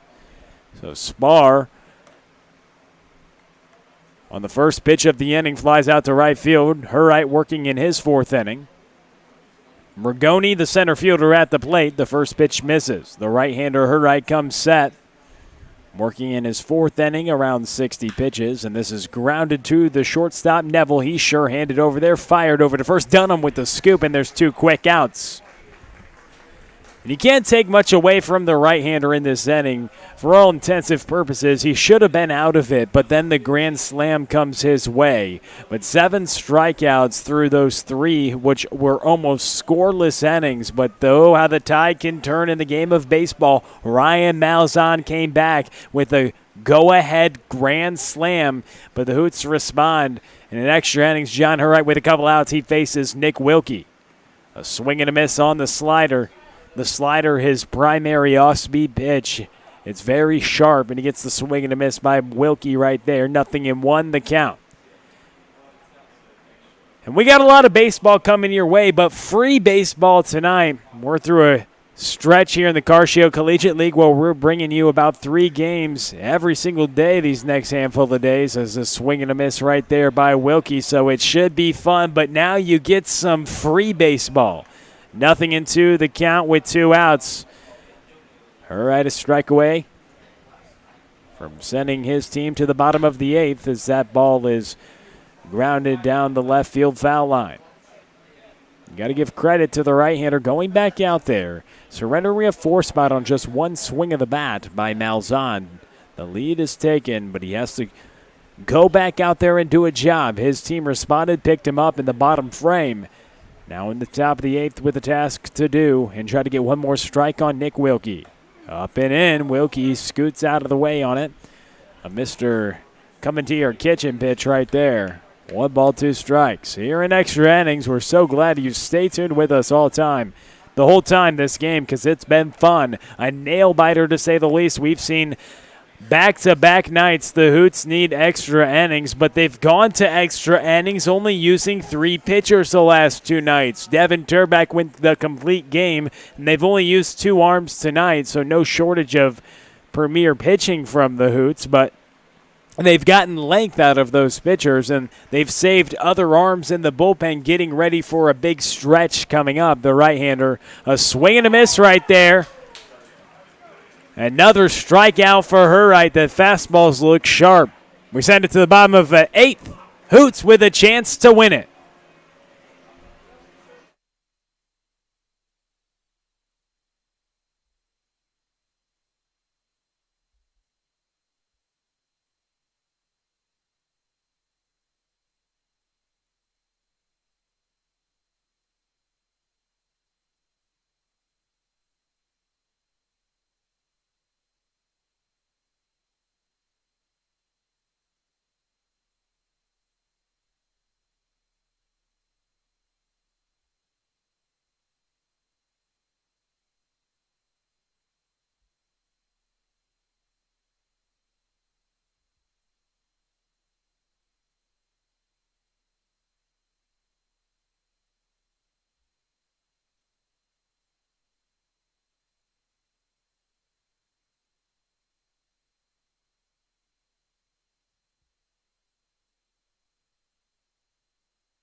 Matt Dunham already with a bomb tonight.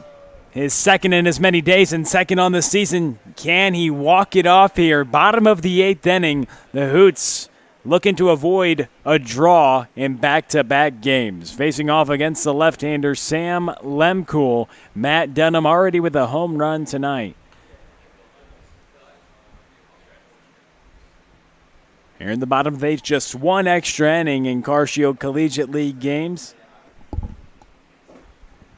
Here in the bottom of the 8th inning, a 5-5 ball game. The Hoots went the distance last night, and their starting pitcher did as well, Devin Turback. But it was a tie ball game. He surrendered 2 runs in the first, and then threw up 7 straight scoreless innings. But it was a tie ball game. We're tied now in the bottom of the 8th, and things got interesting toward the final frames. The Hoots scored 3 runs in the bottom of the 6th. And it was a chance for John Hurright to slam the door shut, but a go-ahead grand slam in the ensuing half inning in the top of the 7th. A 4 spots put up, and the Gems go ahead, but then in the bottom of the 7th, the Hoots answer 1 more. Basically all the scoring done in the last 2 innings. The 6th and the 7th, that is, as we're in the bottom of the 8th now. As Dunham drills this one toward left center field. It's back at the track at the wall, and it's a ground rule double for Matt Dunham. He's on a tear. And he gets things going quickly as Dunham gets on second base. And now Tyler Bastunas, a single could win it. The Hoots looking to walk it off here in the nightcap. The 3rd baseball game today here at CarShield Field. Bastunas facing off against Lemkool. Hoots looking to win it. They're playing Bastunas straight away in the infield. straight away in the outfield. They come in a little bit. They got to have a chance to get Dunham for a play at the plate. This ball hit toward right field.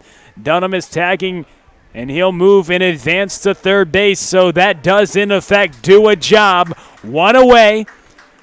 The winning run at third base. Time to do a job. Dominic Cusimano with a chance to win it.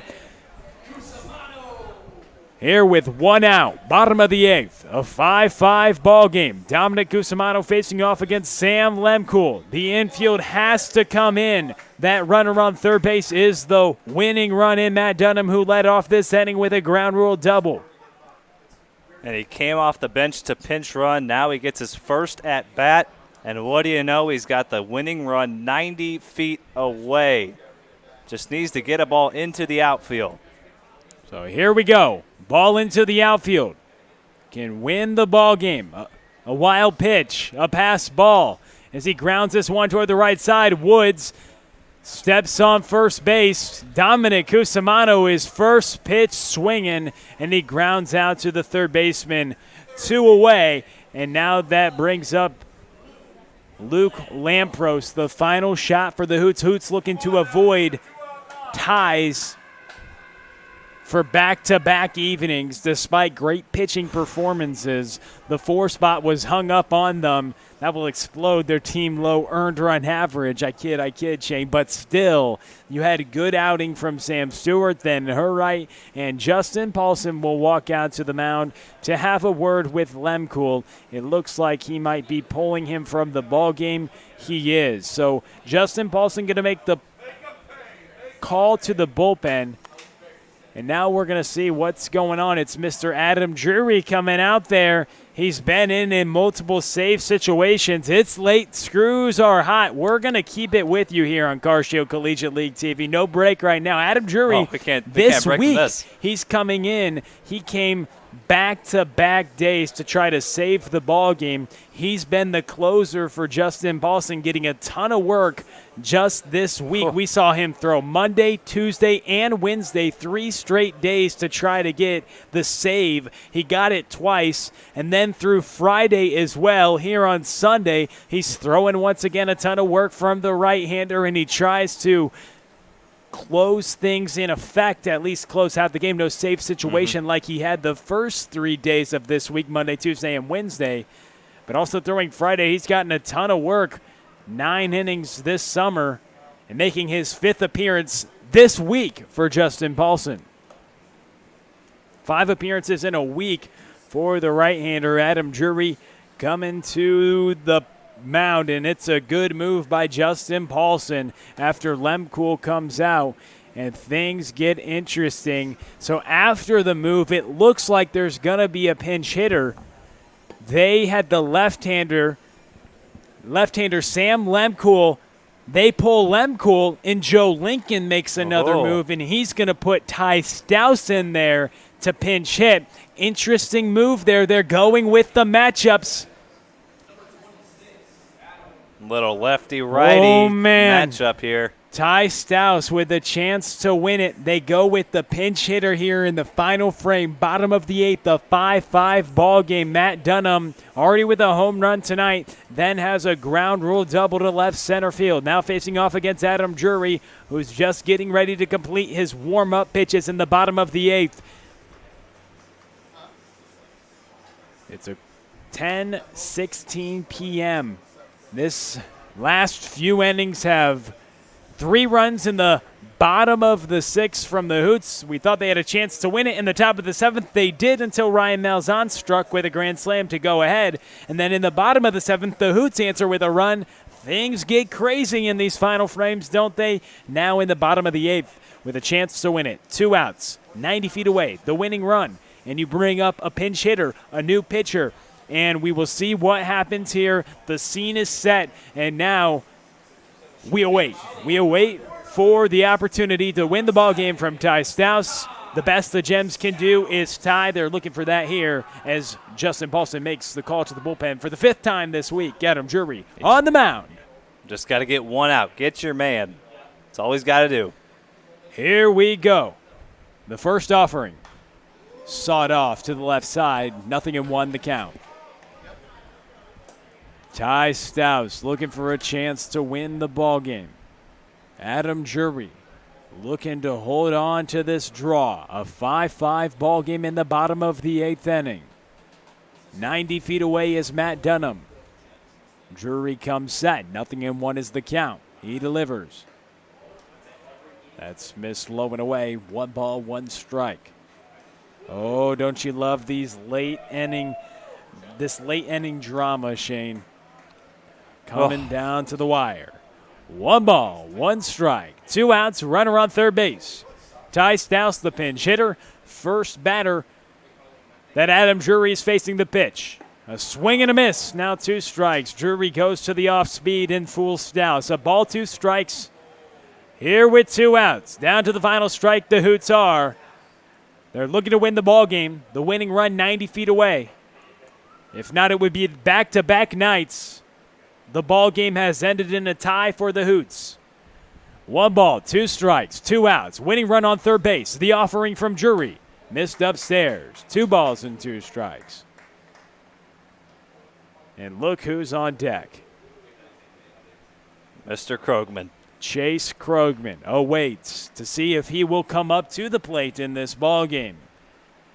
The only way he would be a walk. 2 balls, 2 strikes, 2 outs. Drury's offering. His foul back will do it once again. Man, to come off the bench in a pinch hit situation. Cold. In the bottom of the 8th with the shot to win the ball game. With the winning run 90 feet away, it's a tall task Joe Lincoln calls on Ty Stouse to do it. The rising freshman SEMO commit. 2 balls, 2 strikes, 2 outs. Adam Drury wants to think about it. He steps off. Important pitch here. Be interesting to see what Drury goes to. He's already got Stouse once on an off-speed pitch. 2 balls, 2 strikes. Drury comes set and delivers. A swing and a miss. And Drury comes in, gets the strikeout, and back-to-back nights the ball game ends in a tie. 5-5 is your final. We played 8 for back-to-back nights with the Hoots, but this one is over. Sam Stewart started, and then John Hurright came in, but Ryan Malzahn with a grand slam in the top of the 7th inning, a go-ahead grand salami to take the lead for the Gems. And in the bottom of the 7th, the Hoots answer. The winning run comes 90 feet away, but to no avail for the Hoots. It's a 5-5 draw. Of course this game would end in a tie. Of course it would, but we love it. It's great baseball here on CCL TV. It's something, but Shane, we love it because this baseball's been great. It's come down to the wire. You can't ask for anything better than that. A 5-5 final. Shane Olsey loves it. Andrew Marsh loves it. Jeff Stallluth even loves it. Scoring these games, going extra innings the last couple nights. It's been so fun. We love it here at CarShield Field. But man, oh man, that's a wrap. 5-5 ball game. Matt Dunham with a double, a home run. But Ryan Malzahn takes home the highlight reel tonight with the go-ahead grand slam. It wasn't the difference in this one, though, as the Hoots come back to tie the game. And that's a final. It's hard to know how to feel after a tie. I mean, if you're the Gems, you have to be thrilled. You're down your last out, down 3 with nobody on base. I mean, you would love to close that game out. You kind of let it slip away a little bit after the Hoots almost let it slip away. So it's a draw. It is indeed a draw. And we will wrap things up now. Good night from CarShield Field. It's 10:21. Get your sleep and your REM sleep. Make sure you recover. That's a good night from CarShield Field. We're back for Trace tomorrow, Shane. We're certainly going to need our sleep. We will need it, so we'll get off